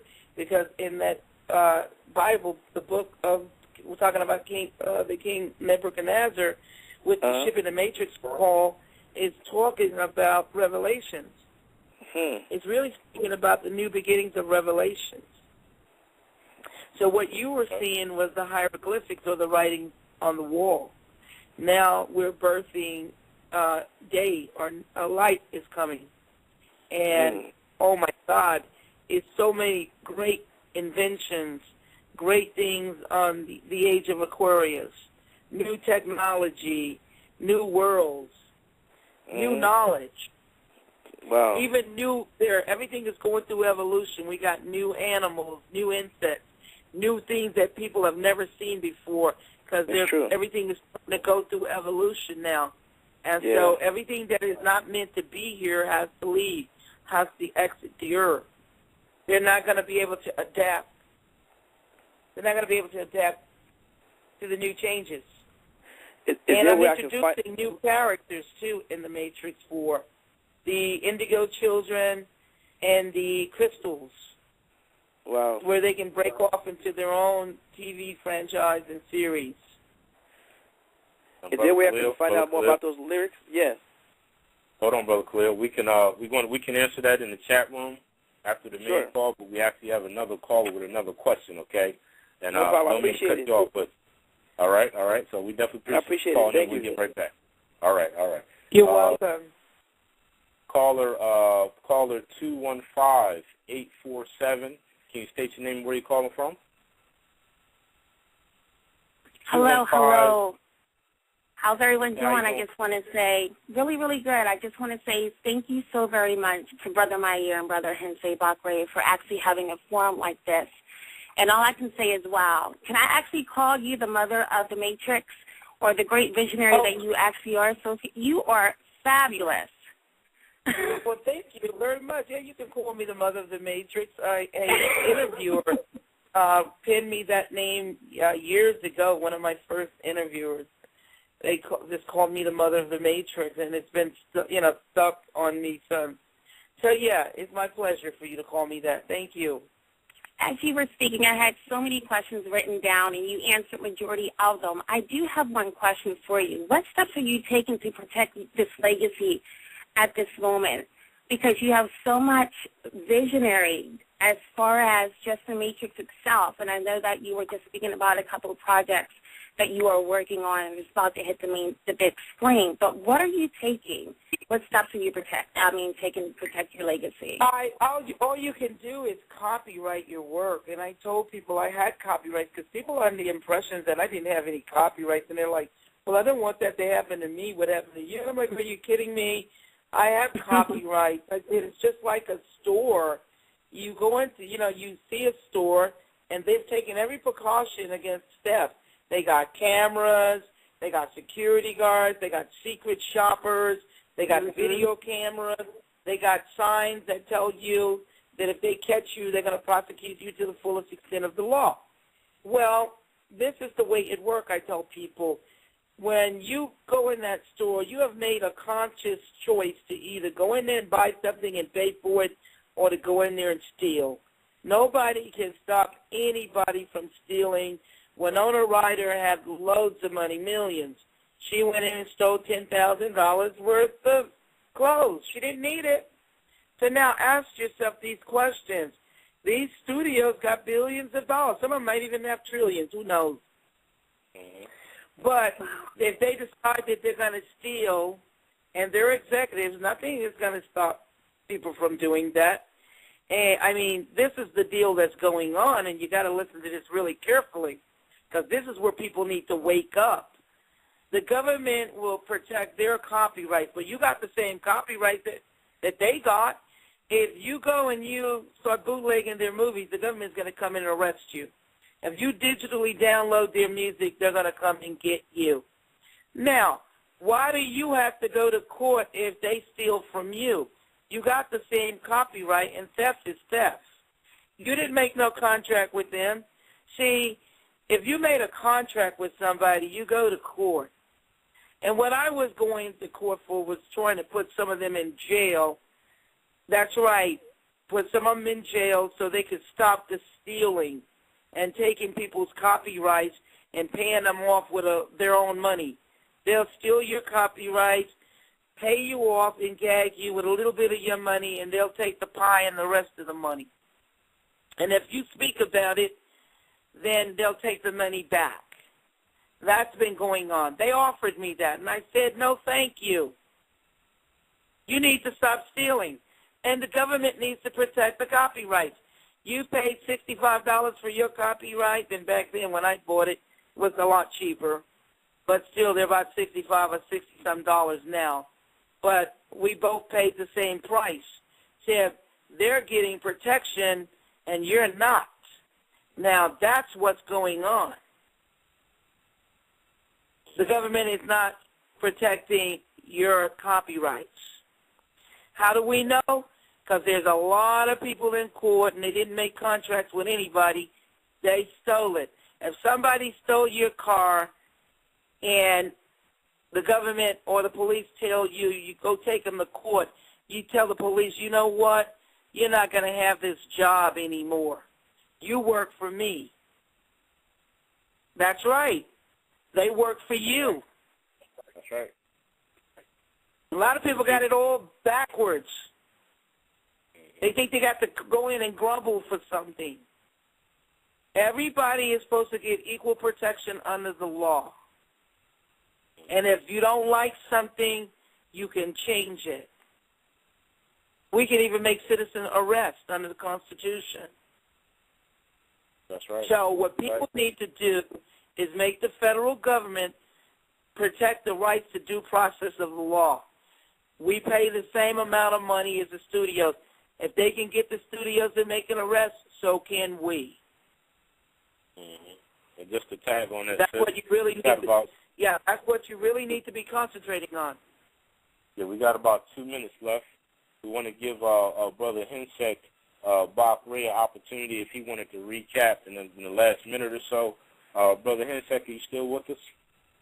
Yeah, I just want to give you the utmost accolades, Sister Stewart, and I really appreciate, and Brother Meyer and the listening audience, the time you took out your schedule. And we know, what you're going through. You told us, your challenges with Facebook, the media blackout. So whatever we can do to empower and edify your mission, we're a phone call away. And as you hear, we have a listening base literally from coast to coast. So we really appreciate you taking the time. Yeah, I would like to say this. There are no, technically a media blackout because there are people writing about me around the globe. There are people now writing about me, often in magazines, newspapers, because you can't stop what a man feels or how a person thinks. You know what I'm saying? And the greatest gift and greatest tool that they could give me was the Internet, because everything in the future will be going to the Internet. And they gave the Internet to me in 1999, and I became a superstar on the Internet. And you know what? That's where they made the same big mistake that Xerox and IBM made when they didn't understand what a mouse was. Microsoft and Apple became the biggest giants in the industry because IBM and Xerox didn't know what the hell a mouse was. And the studios made the same big mistake because they didn't know what the hell the Internet was in 1999. They thought it was a passing phase and that nobody would even care about it. So they basically, they didn't block me from mainstream media, but they didn't have me on there. But think about this for one moment. Had they put me all over their media, people would have been sick of me way before, 2012 got here. But since they kept me away from the people, and the Internet is where everything was going to go, all the people came to the Internet and got to know me. So they made the same mistake that IBM and Xerox made, and I told them that they would end up in the thrift store, and guess what? All their equipment and everything they were doing. And I'm right, because look at the drought. That's an epiphany. Sister Stewart, very quickly, we just want the listener audience to know we will have an interactive chat room. You can stay on after the music comes on. It'll be a giant conference call. I didn't mean to cut you, Sister Stewart, but the computer will cut us off. No, I understand. No, sweetie, I understand. Keep talking. I just want people to know to go on my website and buy my book, truthaboutmatrix.com, and read about what I'm speaking about. And I thank you guys for having me on. Appreciate that. Thank you so much, Sister Stewart. Good. And sis, if you want to stay on a little longer, we will have a chat room feature after this, right after the music. Callers, if you have additional questions, just stay on the line. And remember, this is Knowledge is Power Radio every Wednesday night at 9:30 p.m. Eastern Standard Time, 6:30 Pacific Time. So once again, thank you so much, Sister Stewart. Stay on the line with us. We will do the chat feature. We definitely appreciate all of our callers tonight. Just remember, knowledge is power.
Skip. I wish you had, I just wanted to answer the topic because I was going to interview the people right there. Say what? I was doing the interview with these people right there to hear music. I put enough interview tonight. Can you hear me? Yeah, I can hear you. I hear music in the background. Well, you have the casino. That's what I was going to interview. Oh. I was interviewing with people, but I couldn't go to you at 8 o'clock because it was like a 2-hour interview when they were asking me questions and all of that. Oh, no problem. No problem. That's okay. I got all my stuff done. So you say that somebody from the court up here called you? Yeah, I got to tell you about that, man. That was hot. There was a guy named Bob that called me. Yeah. You don't understand because I blew them out of the water. Because when I put in that, they put in judicial notice, and I told them that they had put my stuff in the garbage. They were throwing my papers in the garbage, and I put it up there. Wow. Yeah, but it was. I never. What did I get them? What did he say? I don't know who this guy was, but this guy was somebody very powerful. Because his name was Bob. And he said that he got the email. He was reading the stuff. Oh, wow. Yeah, because what happened was, I got to send it over to you. Let me send it over to you when you get off this phone, because all of them got it. I made sure everybody got it electronically. Everybody was looking to get out. Well, I made sure that they all got it electronically by email, everybody. All the judges, all the clerks, all the lawyers, everybody got it. I hear you. It was like dropping a bomb on them this morning. No, you don't understand. That stuff was lethal. Because they tried to buy out the New York Division. You hear me? They tried to buy out the New York Division. The disciplinary committee. Get out of here. They tried to buy out the disciplinary committee, and they couldn't buy it out. When they couldn't buy the disciplinary committee out, they put my stuff in the garbage because Jonathan Bell doesn't even have no license. Right. And Jonathan Bell is dead. He's dead. I'm sure he is. I'm sure it is. And I'm serious, he's dead. I'm telling you seriously, Jonathan Bell is dead. And they got a problem. They all know they got a problem. They were sick this morning on the phone. You should hear how sick they were. Okay, callers, this is the Knowledge is Power chat room, and we definitely want to thank everybody that's chimed in tonight with Sophia. Are you still at the studio? Yes, we are live on the air. And if you have any callers that have any questions or concerns, we will give you an opportunity to listen, real quick, ask the question. She witnessed my cars is not working. Caller 302 just to let you know. 678-9097. Brother Khalil, are you still on the line? Brother Khalil, 302-678-9097. Okay. All right. Can you hear me? I can't hear you, Brother Khalil. Yeah, do you had an additional question for Sister Sophia tonight? Oh yeah, I was just wondering. She was saying about the question I had earlier about Nebuchadnezzar. I was like, is there any other kind of books I could go to about my vision about when I seen the words on the wall and the letters to Chris on the wall? Any books you recommend? That was just hieroglyphics. It was hieroglyphics, but I mean, I'm explaining the hieroglyphics in my work, in my book, in the Third Eye. If you want to go there and read it in When the Gods Walk the Earth, I'm speaking about the hieroglyphics in my book. Yeah, it's breaking them down and breaking down the numbers. And I don't know how well versed you are in the numbers, but it explained the numbers and what they mean and how everything is connected. Yeah, I'm actually studying that now a little bit, teaching myself and doing research on that, just trying to learn and understand that, the universe is very, quote-unquote, has a sort of like based on numbers. So it seems like everything we do seems to be based on numbers today. Yeah, well, it is. That's why I'm breaking down all the numbers. So if you get the book, you'll see what I'm speaking about. I'm talking about the hieroglyphics. I'm explaining what hieroglyphics are and what they are to numbers. They're one and the same. It's like an encryption, and I'm correlating it with the Bible and how God's language is in numbers. That when you see those numbers, those codes, those encryptions, like Morse code, you're really cracking the DNA, you're cracking the codes of revelations, and you're extracting knowledge. But all that's explained in the book. You're going to love it. Trust me. Read the section on when the gods walked the earth. Okay. Thank you. I appreciate it, sister. You have a good night. All right. Thank you. All right. Stay on the call, brother. We'll have some more information. We're going to get some more calls, okay? Thank you, sir. All right. Caller 561-870. If you have a comment or question for Sister Stewart.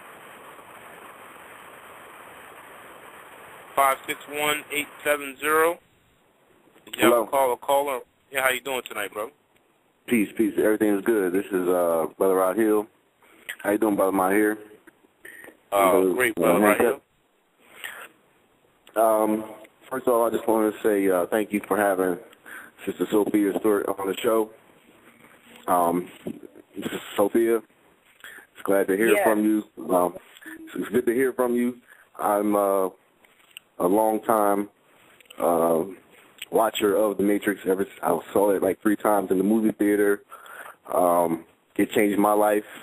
I bought the DVDs, and something was telling me that it was a lot to that movie that I didn't. I had the insight or in the back of my mind that these brothers didn't come up with this idea all on their own. There was someone else or some other concepts that they were pulling from, because it touched too many people in a certain way that I didn't want to give those 2 guys the credit for it. So I'm glad to see that it came from. Let me tell you this: they're not even giving themselves the credit for it, because they can never speak about it. I'm the only one that get to speak about it. They will never talk about the Matrix because they don't even know what the Matrix is themselves. So right. You'll at least know what the Matrix really is by the true creator and writer. Right. So my first thing I'm gonna do tomorrow is go ahead and get your book, The Third Eye. That's something I can get online. That's the only way you can get it is online. Yeah, you can get it on my website, truthaboutmatrix.com for everybody, truthaboutmatrix.com. And there's other stuff on my website that people would be interested in reading. It's a lot of information. All right. Okay. Well, I just want to say thank you again, and I'm looking forward to seeing the Matrix 4 and the work about that you're putting together for that. When do you have a time frame when that will be? A timeline on it? No, we're in pre-development, but right now there's a lot of people bidding on it, and trying to get it right now. Studios and people from foreign countries. Okay, so you are going to make a motion picture out of it. It's not going to be on the internet. It's something that you want to put in the.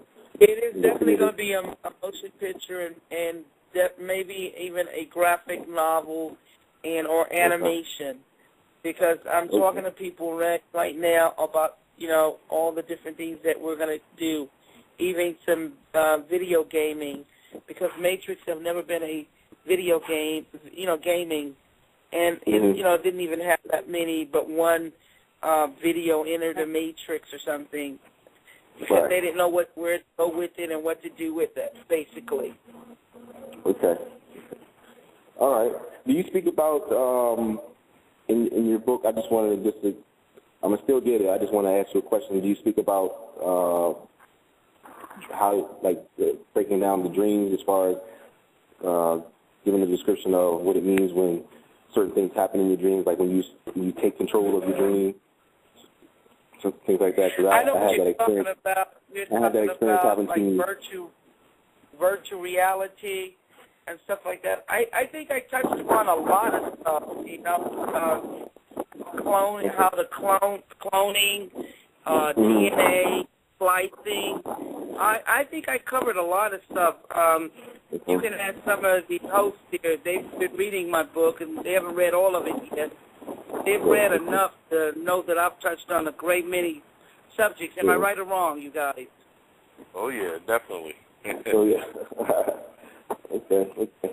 Well, believe me, well, you won't be disappointed. I have a fan that lives in Indiana, and he bought my book years ago, and he said, "Oh my God," he said, "I keep going back into your book, and I see so much." I wish that he was here on the show, because he would tell you he was totally blown away by my book, and he always go in his cousins. They're totally amazed. They said, let me tell you what they said. They said there's still so much in there of so many movies that haven't even gotten on the screen yet that's in your book. They told me. Yeah. Okay. So that is a lot of information. I'm looking forward to reading it. Yeah, Brother Rahil, if you can get through the first 100 pages without going back to the beginning and starting over, I commend you very highly. Okay. All right. Yeah, because it's like about 278 pages, sweetie. I think it's like 278. Yeah. I don't mind. I wouldn't mind reading it over and over, because, like I said, I watched The Matrix about 100 times if I can even count. Because I'm saying it was something about that was in it. You know, the whole. Well, series. I have. Let me tell you, I have graphics in there. I have colored pictures, everything, whole 9 yards. So it's not just all words. It's a lot of stuff in there. People are going to be quite surprised. Okay. Now, Sister Stewart, this Brother Rahil was actually my old barber when he was up here in Delaware. He recently moved down to Florida, but he was actually one of the first people to pass off some knowledge DVDs to me. Sister Yafa Bey, how to read the dictionary, Sabir Bey, Dr. Phil Valentine, and the authors of this nature. He was actually the first one that was instrumental in really opening my eyes to questions that I had. We used to bust it up while he was cutting my hair, and I'd be picking his brain, and he's like, "Look, man, take this DVD right here," you know what I'm saying? And analyze this, So that's what really got me started about 5 years ago now, and I've been going strong ever since, Yeah, and now here I would say I'm proud and I'm amazed of what you're doing. To keep it going.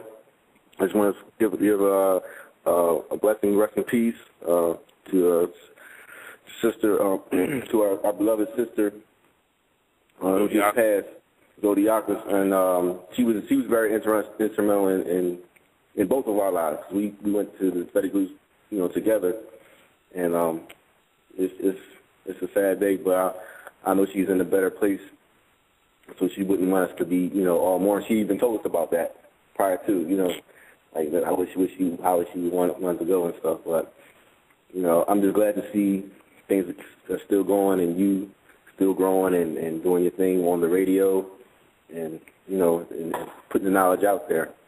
So I'm going to spread the word as much as I can down here to the people I'm meeting down here who are open to the knowledge and open to the, it's a lot of, like we was talking about before, it's a time period right now where people are starting to wake up and ask a lot of questions or notice some different things and starting to,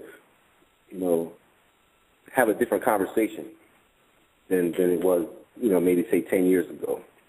So I'm noticing that too. It's not just it's everywhere, even down here. There's even the the younger folks.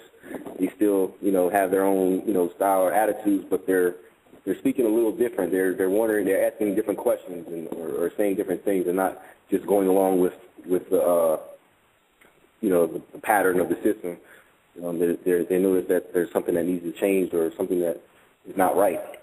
So it's a lot. It's an awakening. It's an awakening that's happening. So we just need to keep these outlets going to feed that interest and to feed that those questions. So It's a good thing. Well, I guess the blue pill is spreading, huh? Yes, it is. Yes, it is. Yes, it is. Yes, it is. Yes, all right, and again, right. I'm just so glad to hear from you, Sister Sophia Stewart. So, Thank I you. wanted to say good night, and I'm gonna go ahead and get the third eye. All right, thank you. Appreciate that. All right, not a problem, brother here, Rahil. Yeah, we're going to take a couple more calls, but I definitely appreciate you spreading the word down there in Florida as well, brother, okay? Okay. Peace. All right, peace. All right, we're going to take another caller, sis. We're moving right along. We got another caller actually here from Delaware. We've got a 302-299 caller. Can you state your name and where you're calling from? Hi, this is Marquisa calling from Delaware. How's everyone? Oh, good. Doing very well. Hi, how are you? This is actually my fine. voice. My name is Marquisa. I do appreciate you allowing Mahir and Brother Himsek, interview you tonight. A lot of the information was much needed to know. My question for you. You're welcome. My question was, and you may have mentioned this, when did you notice that your transcripts were stolen? Or I guess I'm putting it in the right form, because you did say you wrote these back in 81, 83, and 84, right? Yeah, I had 3 copyrights, and I wrote, I was writing and creating film work. But, I turned all of it into a book.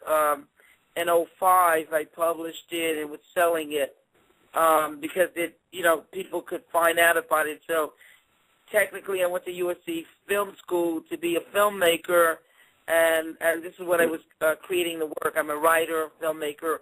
So I didn't know that my work was stolen until March the 31st, 1999, the national release of The Matrix.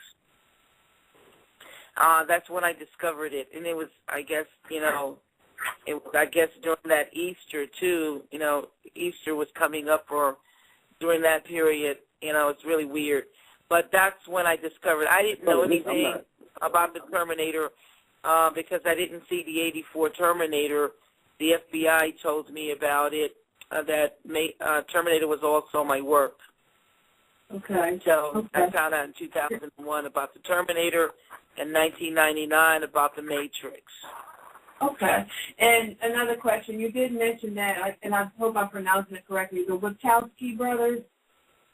Was that their name? The solar name? Yeah, that's their name. Well, yeah, okay. Andy and Larry Wachowski.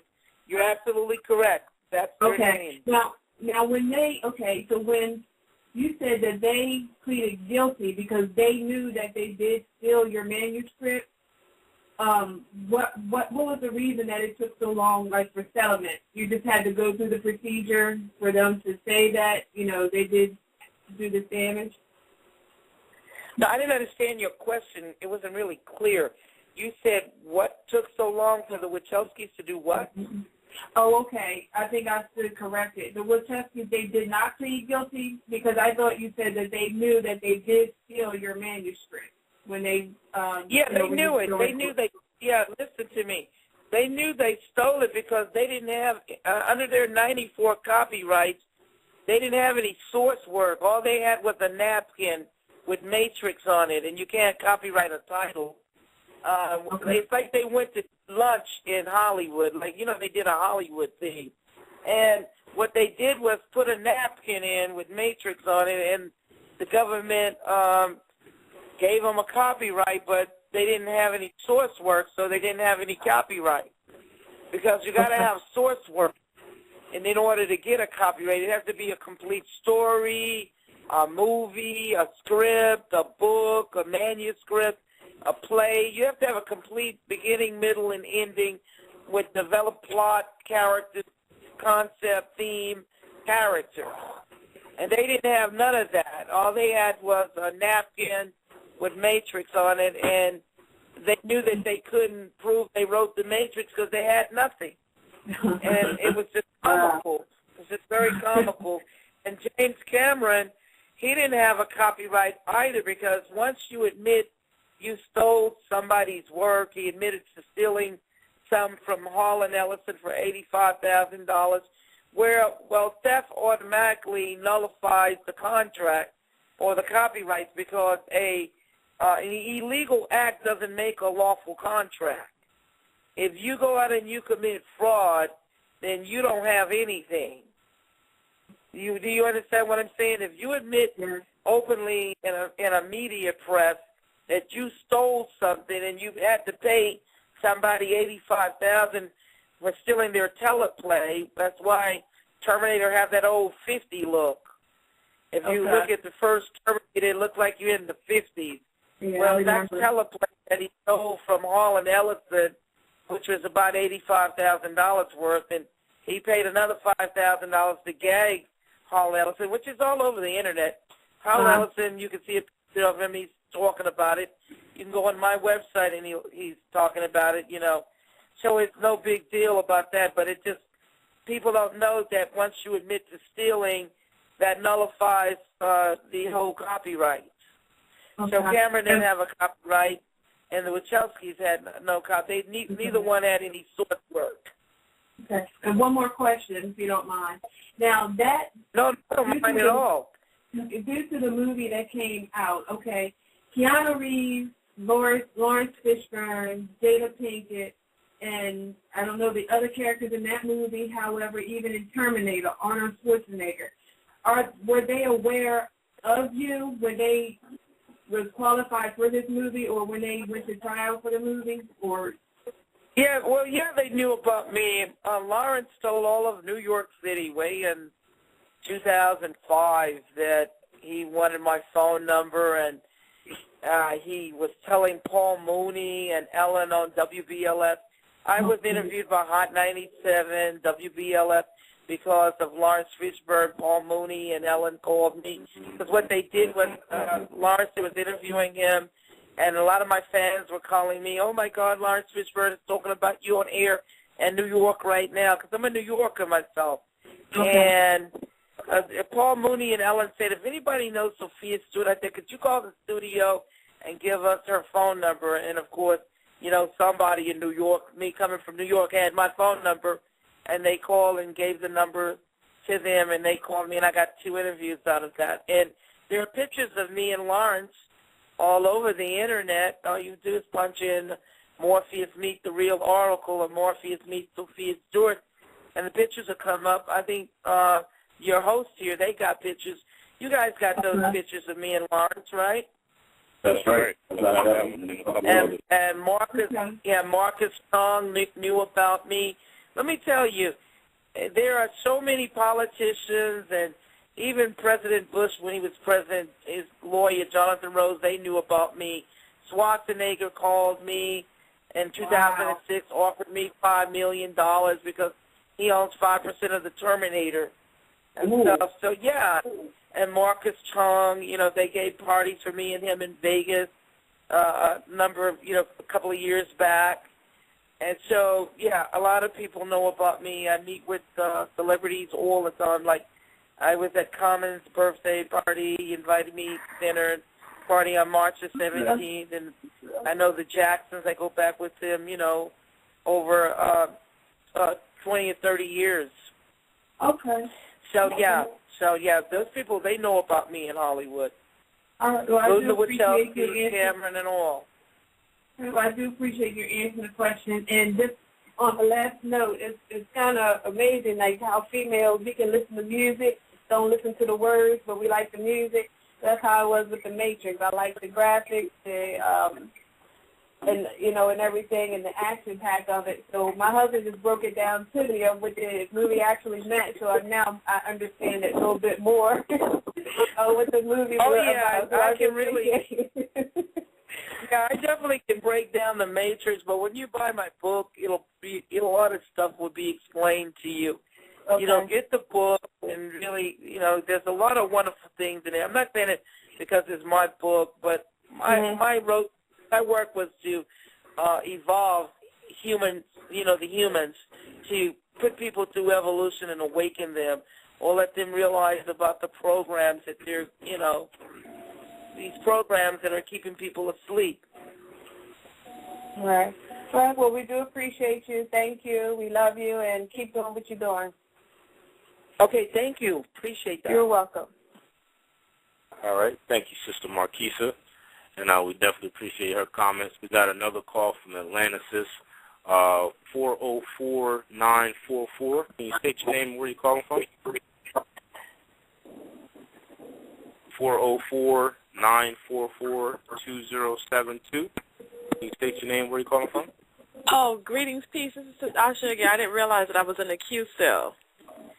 Oh, all right, no problem. I wasn't sure. That I'm sorry, but now that I'm back on, I have to ask, and this is in regards to what the caller said about seeing certain glyphs. Sophia, what exactly is that? And the reason why I'm asking is because I have seen that, but it wasn't like over a whole wall. It was just like a little kanji type like script. You know how like when the kanji script is like in a little block, as if it's like written on a piece of...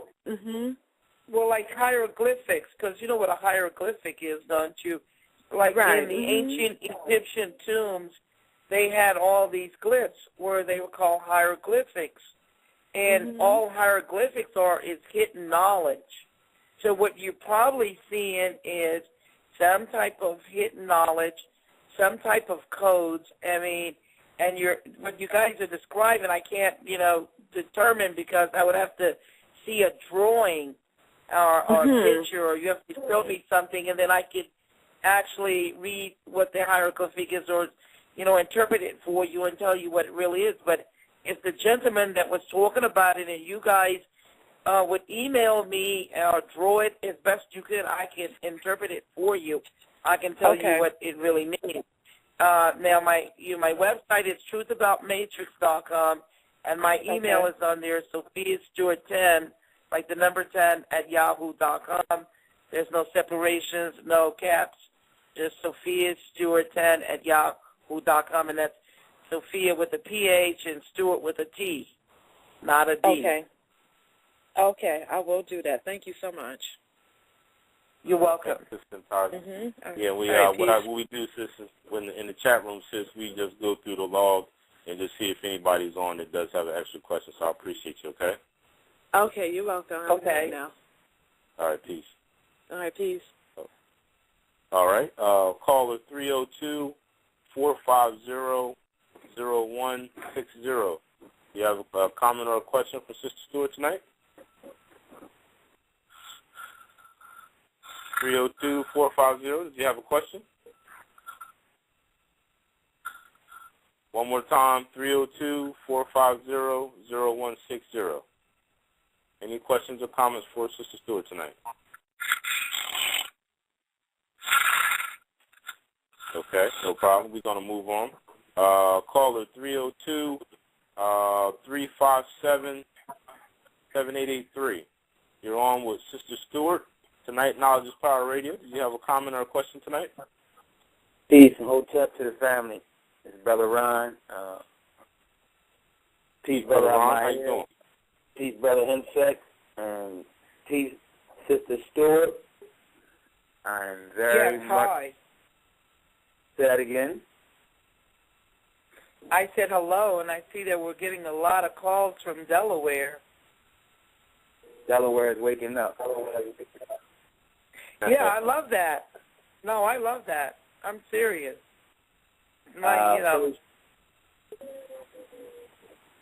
Before I extend my gratitude to Sister Stewart, Brother Meyer, I want to apologize for you, and you know what I'm apologizing for, and I want to extend that apology to you, brother. And we'll wrap about it another time. Yeah, you good, brother. Good. And Sister Stewart, I got nothing but gratitude for you taking the time out to give this information. I watched The Matrix, and at that time, I didn't know what I was watching. I just knew I was watching a movie, and now I can actually look at it and with the right eyes to see and take what I need to get from it. because I watch television now with conscious eyes and a conscious mind to receive what I need to receive from what the messages that come through the television. And I have gratitude, a lot of gratitude right now for you right now, and I thank you for taking out the time to do this. Oh, you're welcome. I appreciate that. And I love, talking about the Matrix and telling people what the Matrix really is. And, you know what I'm saying, really awakening people's consciousness. And as soon as I can get my finances to get to, if you don't mind me asking, how much? What's the price of your book? I lowered the price of my book because fans were complaining that they couldn't afford my book. My book only is $24.99. I made it that way so everybody could get it because my hardcover book was selling in 2005, $50 hardcover and $100 autographed hardcover, and fans were buying it, lots all over the world, even in Afghanistan, Iraq, Germany, France, England, the UK. So in Australia, just all over, China and Korea. Well, so I lowered the price so all of my fans could be able to afford it and get it. And that happened in the year, I think it was like 2008 or 2007 is when I lowered the price. I think it was like 2008, actually. So now anybody can afford to get it. It's only $24.99. I should have told the people earlier on the radio. As soon as I can, I'm on it. Like interview. I'm on it like it's. As soon as I can, I'm on it. You know what struck me? What didn't strike me because I'm actually starting to see a lot of crookedness and things going on, but. It's just amazing. Not amazing. I'm not even going to say it's amazing because it is what it is. But just what these industries are capable of, and what they do with no regard to anything. It's like don't care.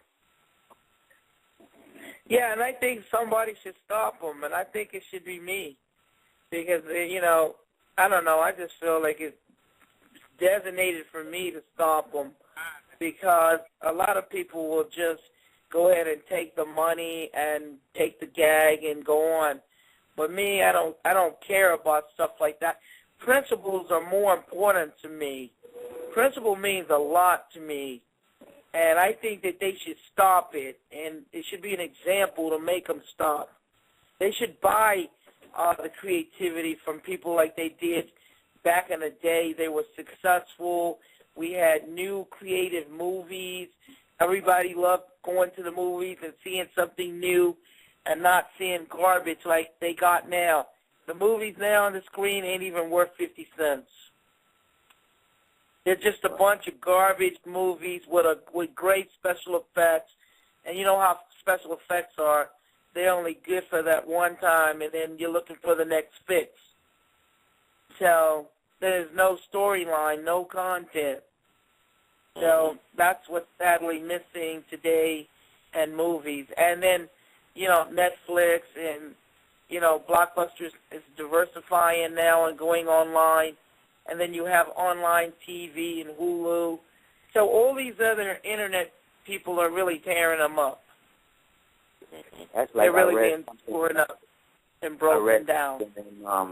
In a book by William Cooper, the Pale Horse, about how the government, the elite that control that, how the man, I forget the brother's name, that came up with a money system that would not have called for the paper money and the Federal Reserve, and they literally just locked this man up and came up with this phony system that we take a part in now. And it's like, just how they feel that they can just do, it's like they can just do what they want to do like that. Yeah, well, they want, robots, and people who don't have knowledge are robotic. Just like you were espousing your motto of the show, knowledge is power. And if you don't have any knowledge, you don't have any power. You'll just become a robot or a slave to whatever programs they want to instill in you or install. Yeah, I refuse it. I refuse to continue the way I was. I refuse. Yeah, well, what you're doing is good, getting knowledge, getting yourself where you can expand your consciousness and you can see through the programs that are all around you, and you can make some perfect good choices, because if you know the truth, you can make the right choices. But if you don't have any truth in your life and you don't have any knowledge in your life, you're just going to be enslaved to whatever happens to you. That's right. That's good. And we definitely appreciate your comments, Brother Ron. Sister Stewart's been on the call for a while, and I know she has another engagement, So we definitely appreciate your question. And we want to give Brother Hensek another opportunity to recap with us, and we're going to let Sister Stewart go. We got about 20 minutes in the chat room. Yeah, thank you very much. I appreciate you guys, and I will be talking to you soon. Okay? All right. I enjoyed it. And let everybody know that they can go to my website, truthaboutmatrix.com. Thank you so much, Sister Stewart. This is Sensei Bakre. Really love you and appreciate you. And we're going to stay in touch with you because Brother Meyer and I would love to know more about your library, anything we can do to help you with any legwork or footwork. Okay. Thank you, guys. All right. Yes, Good ma'am. night. All right. Take care, sis. Good night, sis. All right, so definitely callers, we definitely appreciate your comments and questions tonight. It's been a great show, Knowledge is Power Radio. We do this every week, from 9:30 p.m. Eastern Standard Time. The show generally runs to 11:30, and then we do an hour of the chat room for this evening. Sister Stewart was gracious enough to stay on with us. Initially, we had only contracted her for 2 hours. So we definitely appreciate her staying on and her wealth of knowledge. She is definitely well-versed, as you see. The chat room was popping. We had, I think, maybe 25 callers in the chat room, in and out. And tonight was a great time on the call. We thank Sister Santaja for calling in from Atlanta. Brother Sabir from calling in from California, Los Angeles. Brother Raheel from down in Florida. And, the call is growing. The wealth of callers from Delaware, Philadelphia.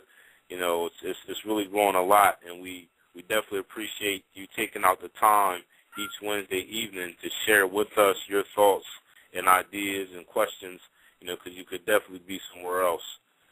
So, Brother Hensek, I'm going to give you a chance to recap on this. I appreciate you, brother. I'm just, brother, blessed, man. I want the callers to hear what I'm saying, cause I'm blessed for you, Maya. You are an excellent graphic artist, brother. You're a reader. You're a great father. You seem to be a great husband. And I'm saying you're a great father because my children have been around your children. You're a great promoter. You're a great businessman. And, brother, listen, man. For me to have to go out of Philly, guys, this is what I'm saying, to link up with a brother 40 miles away just to take the time to educate the people, man, I can't say, brother, I appreciate you enough. You know what I mean? And I mean that from the bottom of my heart. But let me tell you something, Carl. Brother Maya and I have aggressive plans to really syndicate this show to levels that you guys may not really be conceiving right now. That's why we're getting the caliber of callers like Sister Stewart. You got to put her in perspective, guys. She's up there with Agatha Christie, J.K. Rowling, who's a female, by the way, who wrote Harry Potter. She's holding out for moral and ethical reasons. She is the Ida Wells. She is the Harriet Tubman. She is the soldier of truth. So, all we're doing, brothers and sisters, is saying this. You're hearing people calling from all around the country. What we simply have is this. We're going to have some T-shirts. We're going to have an interactive website where you guys can order CDs and DVDs. We're just asking, just spread the word. Okay, we're going to start promoting events. We're going to try and take an event to every state to call and listenership, but we need your support, and we need you guys to honestly give us feedback. Are you hearing this type of information, this critically acclaimed information anywhere on mainstream radio or podcasting? Because a lot of people don't have the courage, guys, and the fortitude to come together to empower our people. Okay, I'm in middle-class circles, guys, meaning I work. Okay, I went to school, I went to college, I had parents. I don't have like an Antoine Fisher story. You know what I mean? I'm just a regular guy, but I read every day. And I call in Facebook this flyer to people on my Facebook list. And I'm telling you guys, like she said, most people don't believe she did it, or they are questioning, well, did you really do it? You may have had a part in it because the black woman is not giving her just due. You've never gotten your just due, black woman, in this country, okay? And you have been lied to, and you have been misappropriated to think that you put on $200 shoes and a $500 skirt, and you work next to other women of other cultural persuasion, that you are getting a fair shake. You are not, because you are the oracle. You are the matrix. You are a threat to them. Your DNA is a threat. You're producing melanated people that are ultraviolet, infrared, xenon, gamma, other colors on the spectrum, absorbent. And you're producing Imhoteps and Jesse Owens and Puff Daddy and Sophia Stewarts and Myers and Brother Ron and Brother Marquise and Sister Lisa every day out your window. They know it, and this is why we do the show, to tell you guys the clone food, the tainted food is directed towards people of color, okay? That's when you start looking at these movies. That's when we're telling you guys to read these books. We're just not on here making this stuff up. Me and Maya don't have nothing to do, and we getting $50,000 a week on the side. We do this from our hearts. We don't get a dime to do this, guys. Okay, so we really appreciate you. And, hey, brother, listen, man, I'm excited, brother, because I'm going to tell you something, guys. And Maya can confirm this. You know what Sister Stewart said? I wish more of my people would call me. Black people don't call. The white man called me, offer me millions of dollars every day to pay me off to keep me quiet. My people don't even want to call me. And I've been over backwards for them. So that's why you don't hear Sister Stewart half the time on a lot of these community and power shows, because the people don't want to call her. They got to check with their bosses. And you know their bosses are going to say, let me get back to you on that. And that's what I meant by a media blackout, brother. I didn't get a chance to really expound on what I was saying, but in Delaware, Jersey, and Pennsylvania, we don't know about Sister. I don't hear no local show, brother. Do you hear anybody in Delaware ever talking about her on a TV or documentary or radio level? I don't hear that in Philly. I don't know if any of the callers can verify this or dispute it, but I've never heard of Sister Stewart ever in any Enquirer, local publication, newspaper, local radio station, Power 99, CAS, The Beat. I've never heard of this sister in 10 years, and I found out about her guys 2 years ago, brothers and sisters, myself. Okay? And it blew me away. And I said, man, I'm going to start doing a radio show. I just need to find a co-host or a co-promoter, somebody. And I work and study with a lot of brothers and sisters. But you have to be business-minded. You still have to be entrepreneur and ambitious. You can't be scared of the mic. You can't be scared to speak. You can't be scared to be accused and criticized, because heavy is the head that wears the crown. So I just want to say, man, I appreciate you, man. I'm excited. And what we're doing, guys, we're going to change up the format. In addition to texting out the show, we're going to put a really nice flyer. We pasted it on our Facebook pages. And we're going to have a flyer every week that will have the theme of the show. And we're going to hit that angle as well, because tonight what we did, I just want you to know the trust it is, but I've never heard of Sister Stewart. and I want the call to either verify that or nullify that if you don't mind. Hold on, one second. Yeah, that's no problem, bro. Yeah, we're going to continue with, different aspects of the call, developing and building.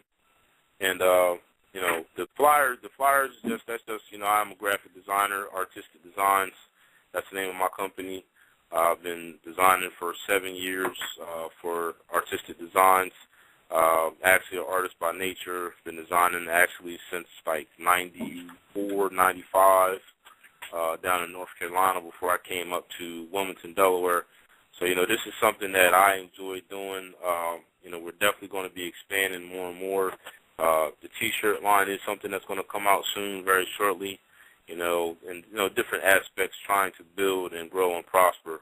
Cooperative economics, as Garvey says. So this is something that we are striving for every day to make a platform for our people to be able to get knowledge and information because knowledge is power. Simply put, we always give a bibliography, and Sister Stewart tonight gave a tremendous bibliography in her studies, and as you can see, she's well-versed, She don't need nobody to hold her hand, you know what I mean?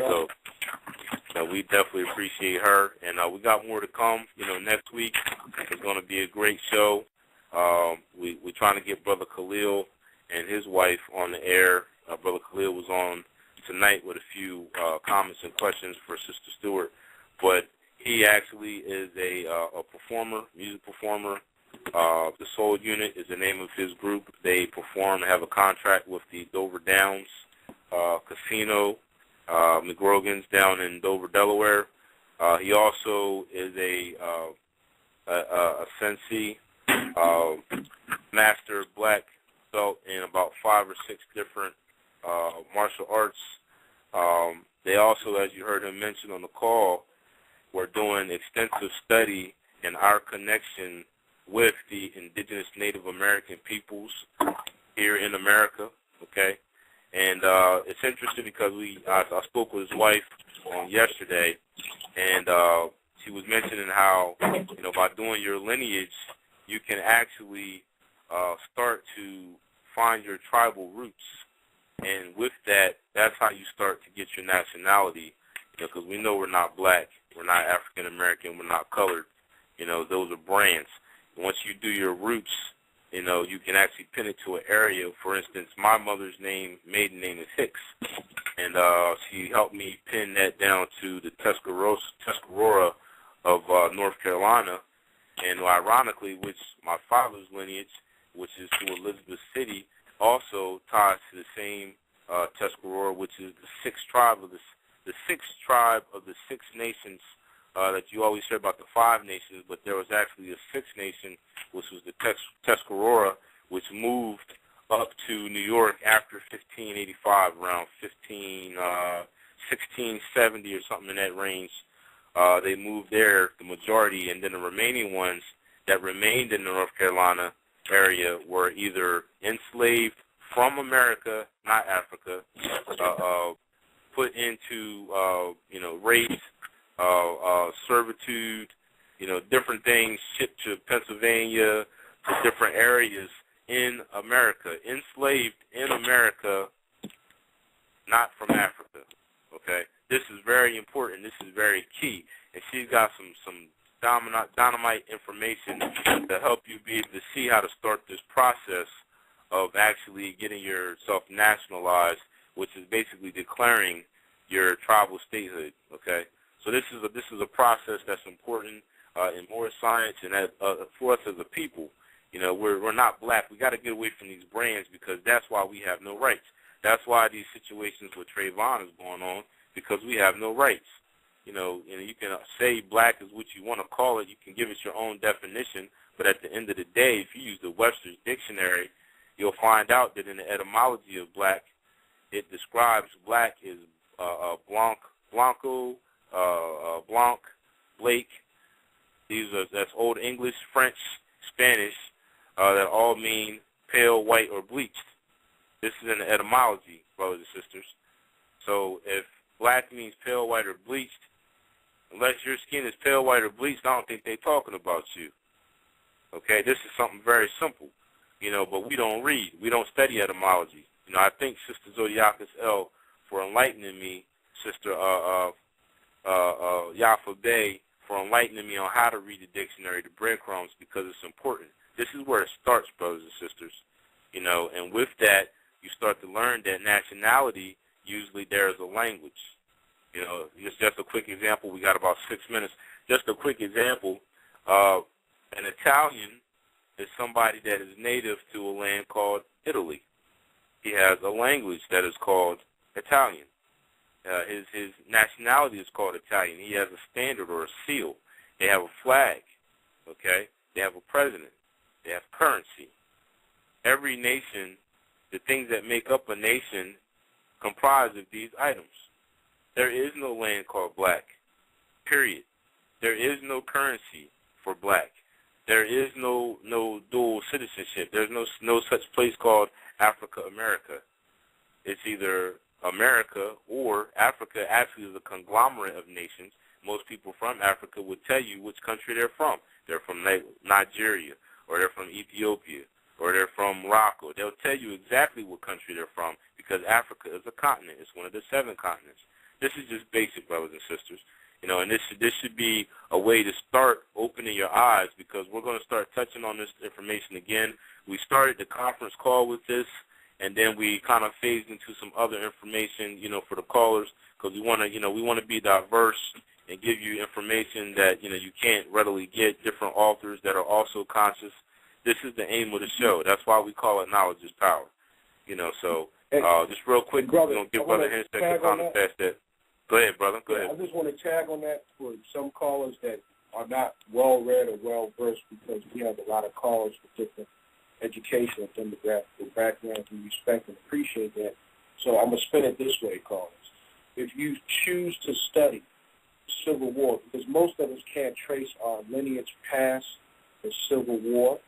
Okay, I myself, with my mother's side of the family, Banks, we hit a wall during the Civil War because the court documents showed slavery, but they're very, very poor records because they came from a place called Blacksburg, Virginia, and that's straight Klan country. Okay, that's deep southern Virginia on the border of another state. So I say that, family, to say if you research the Civil War, what happened during Reconstruction with the Freedmen's Bureau, you were designated as tribes, and they changed the designation, and they gave you a 13th and 14th Amendment status, but they promised your great-great-grandparents 40 acres and a mule. They never got it, and that's what Sister Stewart was saying.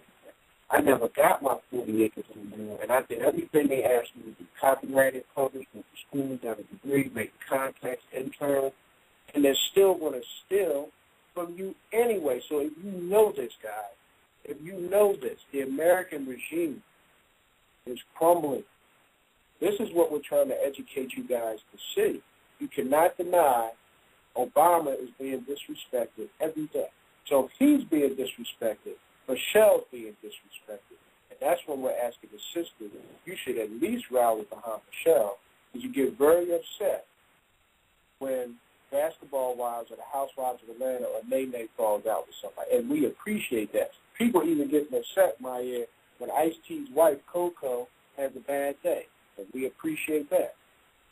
So get upset about sisters who are really doing something, who are really making a change, who are really putting those degrees and contacts to use, and they not putting no coke up their nose, they're not putting no thongs on, and doing everybody on the football team.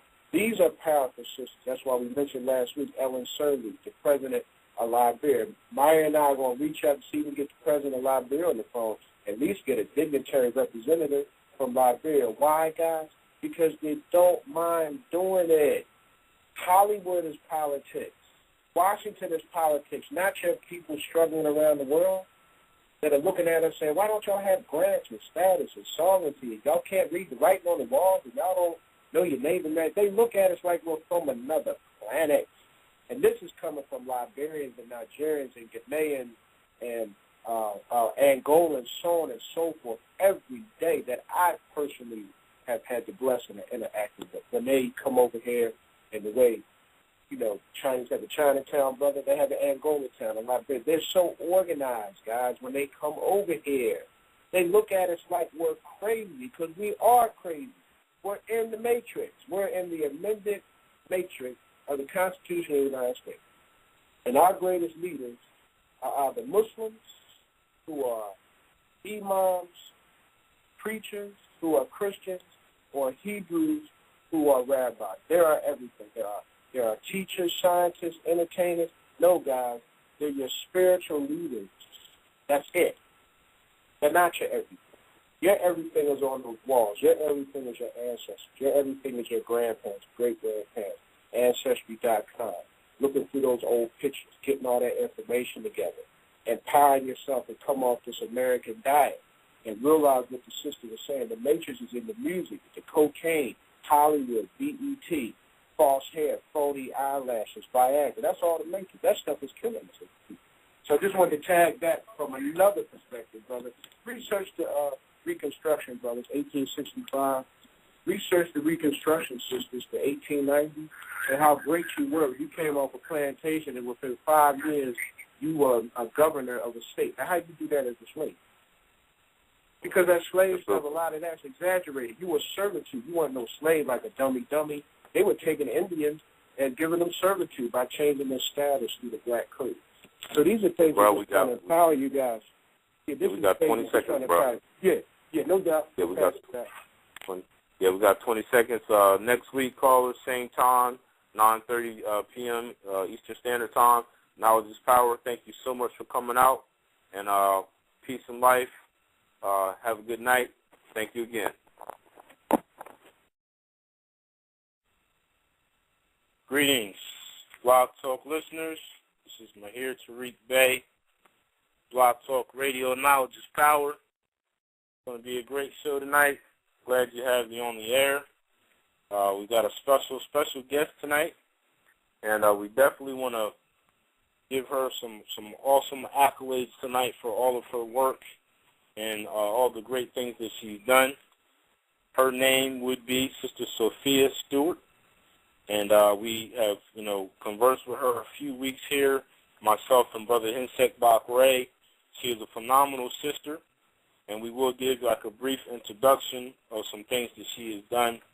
But first we do want to give a big shout out to Brother Leonard Young, who is the co-founder of DelawareBlack.com. DelawareBlack.com annually, every year around April this time, has a expo, which is called the Black Expo Extravaganza Weekend. This year it will be from April 19th to the 22nd, okay? And the event is basically 4 days. It starts on a Thursday. There's the VIP reception, which is going to be at Celebrations on Market. Friday will be the Being Beautiful is Being Me scholarship pageant, okay? And that's going to be also at the Celebrations on Market. The Delaware Black Expo will be later that on the 21st, the Saturday the 21st. That's going to be downtown at the Doubletree Hotel. And then that evening will be the Delaware Black Expo after party, which will be at Celebrations on Market.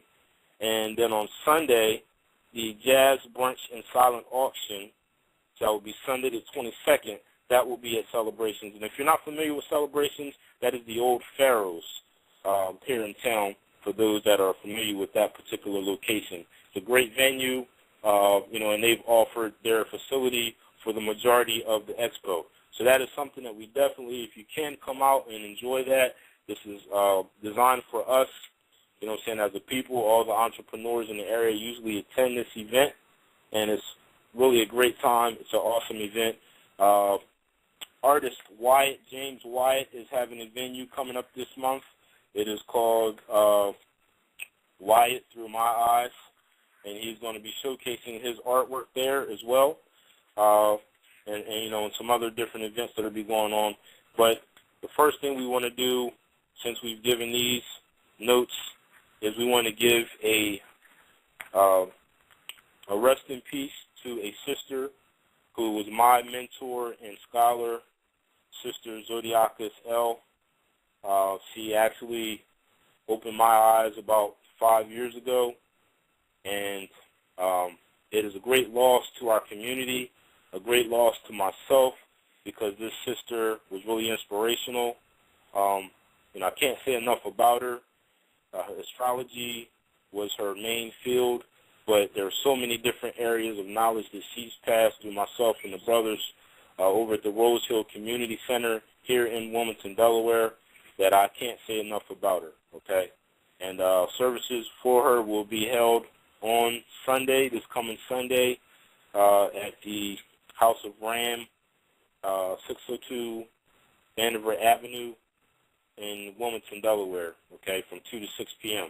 So if any of you who might want to come out and partake, in the event and give your respects to the family, give your respects to Sister Zodiacus L, I would definitely, ask you to do that from the bottom of my heart. This was a phenomenal sister, so I had to say that first, and we want to give some other people an opportunity to say something if they'd like to. First, I'd like to bring in our co-host tonight, Brother Hensek Bach Ray from out of Philadelphia. Brother Hensek Bach Ray, how you doing tonight? Hey, Brother Meyer, peace, my brother. And once again, peace to the family. It's a great day to be alive. There's a lot of information on the planet. A lot of people being empowered and edified by positive information. I want to tag on what you said. Definitely peace to Zodiacus L.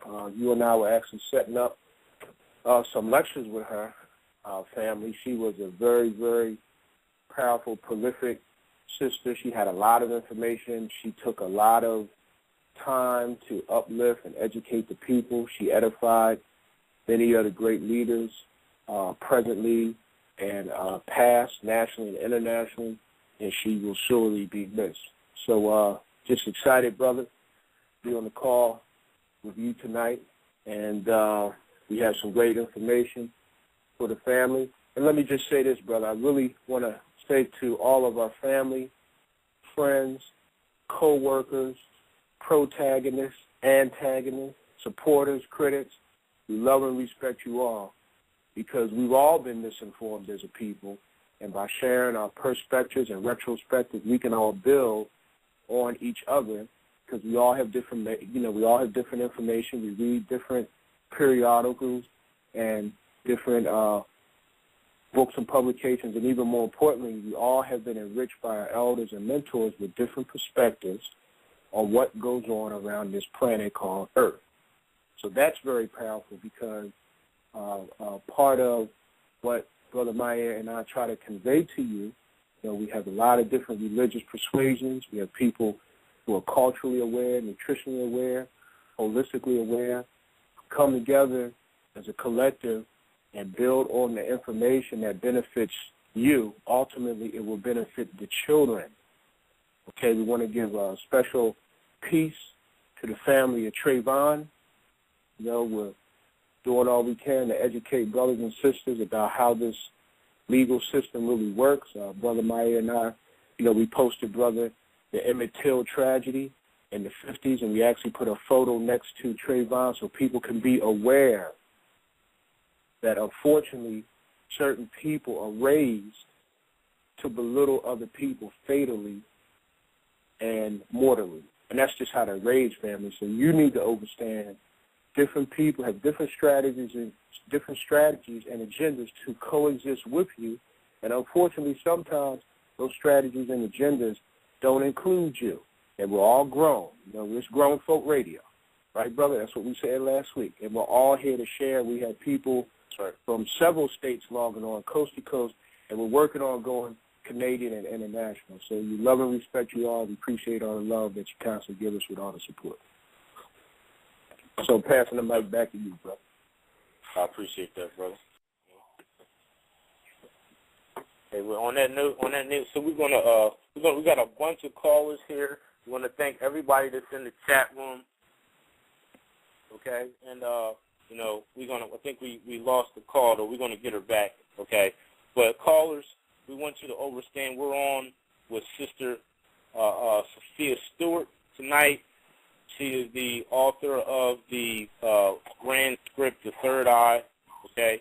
And what we're trying to do here is let the people know, what's going on, okay? She's mentioning how the different companies are trying to blackball her and keep her out of the business, And Brother Hensek, if you want to tag this for a minute, we're going to try to get Sister Sophia back. This is important that the callers know what's going on. This is not just something small. It's not a Ponzi scheme. This is actual reality that these types of things are still going on. And, this case here has been going on for a while, but a lot of people still do not know, what's going on with this case. So, Brother Hensek. Yes, brother. I'm going to try to get the call, no doubt. Sophia back on the line. Yeah. Okay. Yeah. Basically, family, as my ear is saying to you, one of the reasons why we undertook this endeavor and we're using technology to reach out to you, because a lot of times when you go on primetime radio, you have radio programmers, you have prearranged scripts, you have sponsors, you have endorsers, and the companies really control what you say, just like you're reading a script in a movie and you're an actor. So we're able to bring you live and uncensored information. We back up a lot of bibliography. And, we're in a time where the technology is really being used against people of color because, as Sister Stewart had mentioned, we don't really distribute our own patents or trademarks and copyrights, and a lot of this technology has been on the planet for tens of thousands of years. I mean, you can go on the Learning Channel, you can go on National Geographic, you can see the ancient civilizations were masters of a lot of engineering and medical and architectural wonders that have still yet to be figured out by mainstream global international power matrices. Okay? I'll give you guys an example. There is a scare in America because America is finally starting to wake up to the fact that for years, Bayer Pharmaceutical, who's a subsidiary of a German company, IG Farben, that made a lot of the poisonous pesticides that would kill people in World War I and World War II, including the concentration camps. They make a pesticide that kills the honeybee's homing signal. Now, you have European countries that have shut down this horrendous pesticide. They will not do it in America because it's too much money. So have you guys ever noticed you don't see any bees anymore? Because for every new bee that is birthed, only 1 out of 10 are living, because this pesticide eradicates their homing signal, so the honey industry is collapsed. See, that's the matrix. Guys, it's not about the honey industry. Bees pollinate and fertilize everything from corn to tomatoes to so on and so. If the bees stopped on this planet, that's the natural ecological plan the Most High instituted. And there's a lot of fruits and vegetables that rely on bee pollination. But see, until we wake up as a people, we don't stay on top of things like this because we're so used to going to Walmart and Kmart and Piggly Wiggly or wherever you are listening in the calling audience, depending on what state you're in. But remember, your elders used to plant gardens. They had the masters of seeds and water and irrigation. Hey, guys, listen. They're cloning the food. Okay, you have you have seedless watermelon, seedless grapes. So you have a sister who's on the call who's telling you, listen, I am the matrix. I wrote that from the epiphany of my mitochondrial deoxyribonucleic acid, or DNA, which is in all black sisters who are the first teachers of the children on this planet, and you gave birth to the Imhoteps. You gave birth to the Akhenatons. You gave birth to the Hannibals. All the sisters on the call. You were the first teacher. We were masters of mechanics, engineering, architecture, space travel, astral projection. You name it, guys. There's nothing on this planet. So with that being said,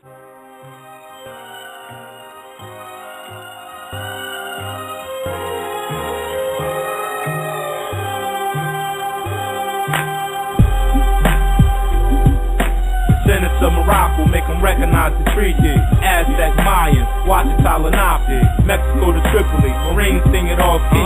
Need to stop and open your mind, decide history. Descendants of Morocco make them recognize the treaty. Aztec, Mayan, Ouachita, Lenape, Mexico to Tripoli. Marines sing it off key. Need to stop and open your mind. Decide history. I self-law and master, the ancestor, the ancestor, Asiatic comedic. Tim Boots rockin' feathers, counting cheese, eating lettuce. Mind elevation fetish. Top the unabridged instead of Webster's, deleted Texas. Anubis for protection, I mean when I bless this. New Jack sign my guest list, trying to stress this. Ignorance made me black, still a kind of Moorish. Liberty is ISIS, she praised by the tourists. Knocked down the towers, Bin Laden or the Germans.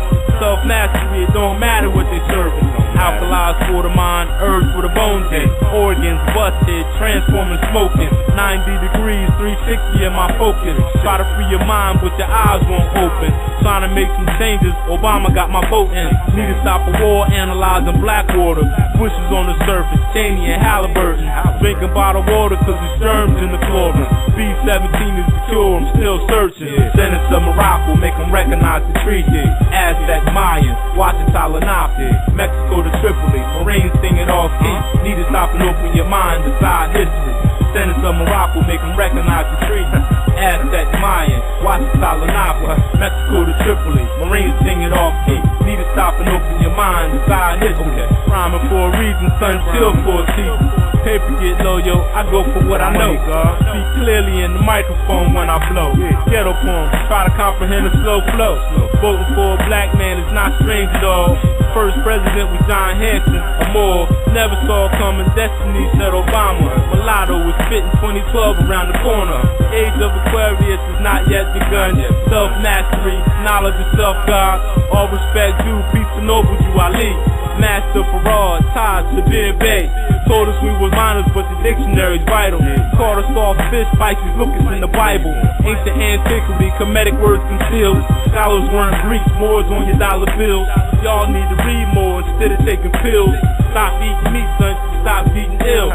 Praises to Allah and praises to the Moors. Blackwater, go home, my rackets on the walls. Descendants of Morocco, make them recognize the treaty. Aztec, Mayan, Ouachita, Lenape, Mexico to Tripoli. Marines sing it off key. Need to stop and open your mind, decide history. Descendants of Morocco, make them recognize the treaty. Aztec, Mayan, Ouachita, Lenape, Mexico to Tripoli. Marines sing it off key. Need to stop and open your mind, decide history. Peace to Mauritania, Morocco, Treaty of 1786. Abu Bakari, 1311, been here.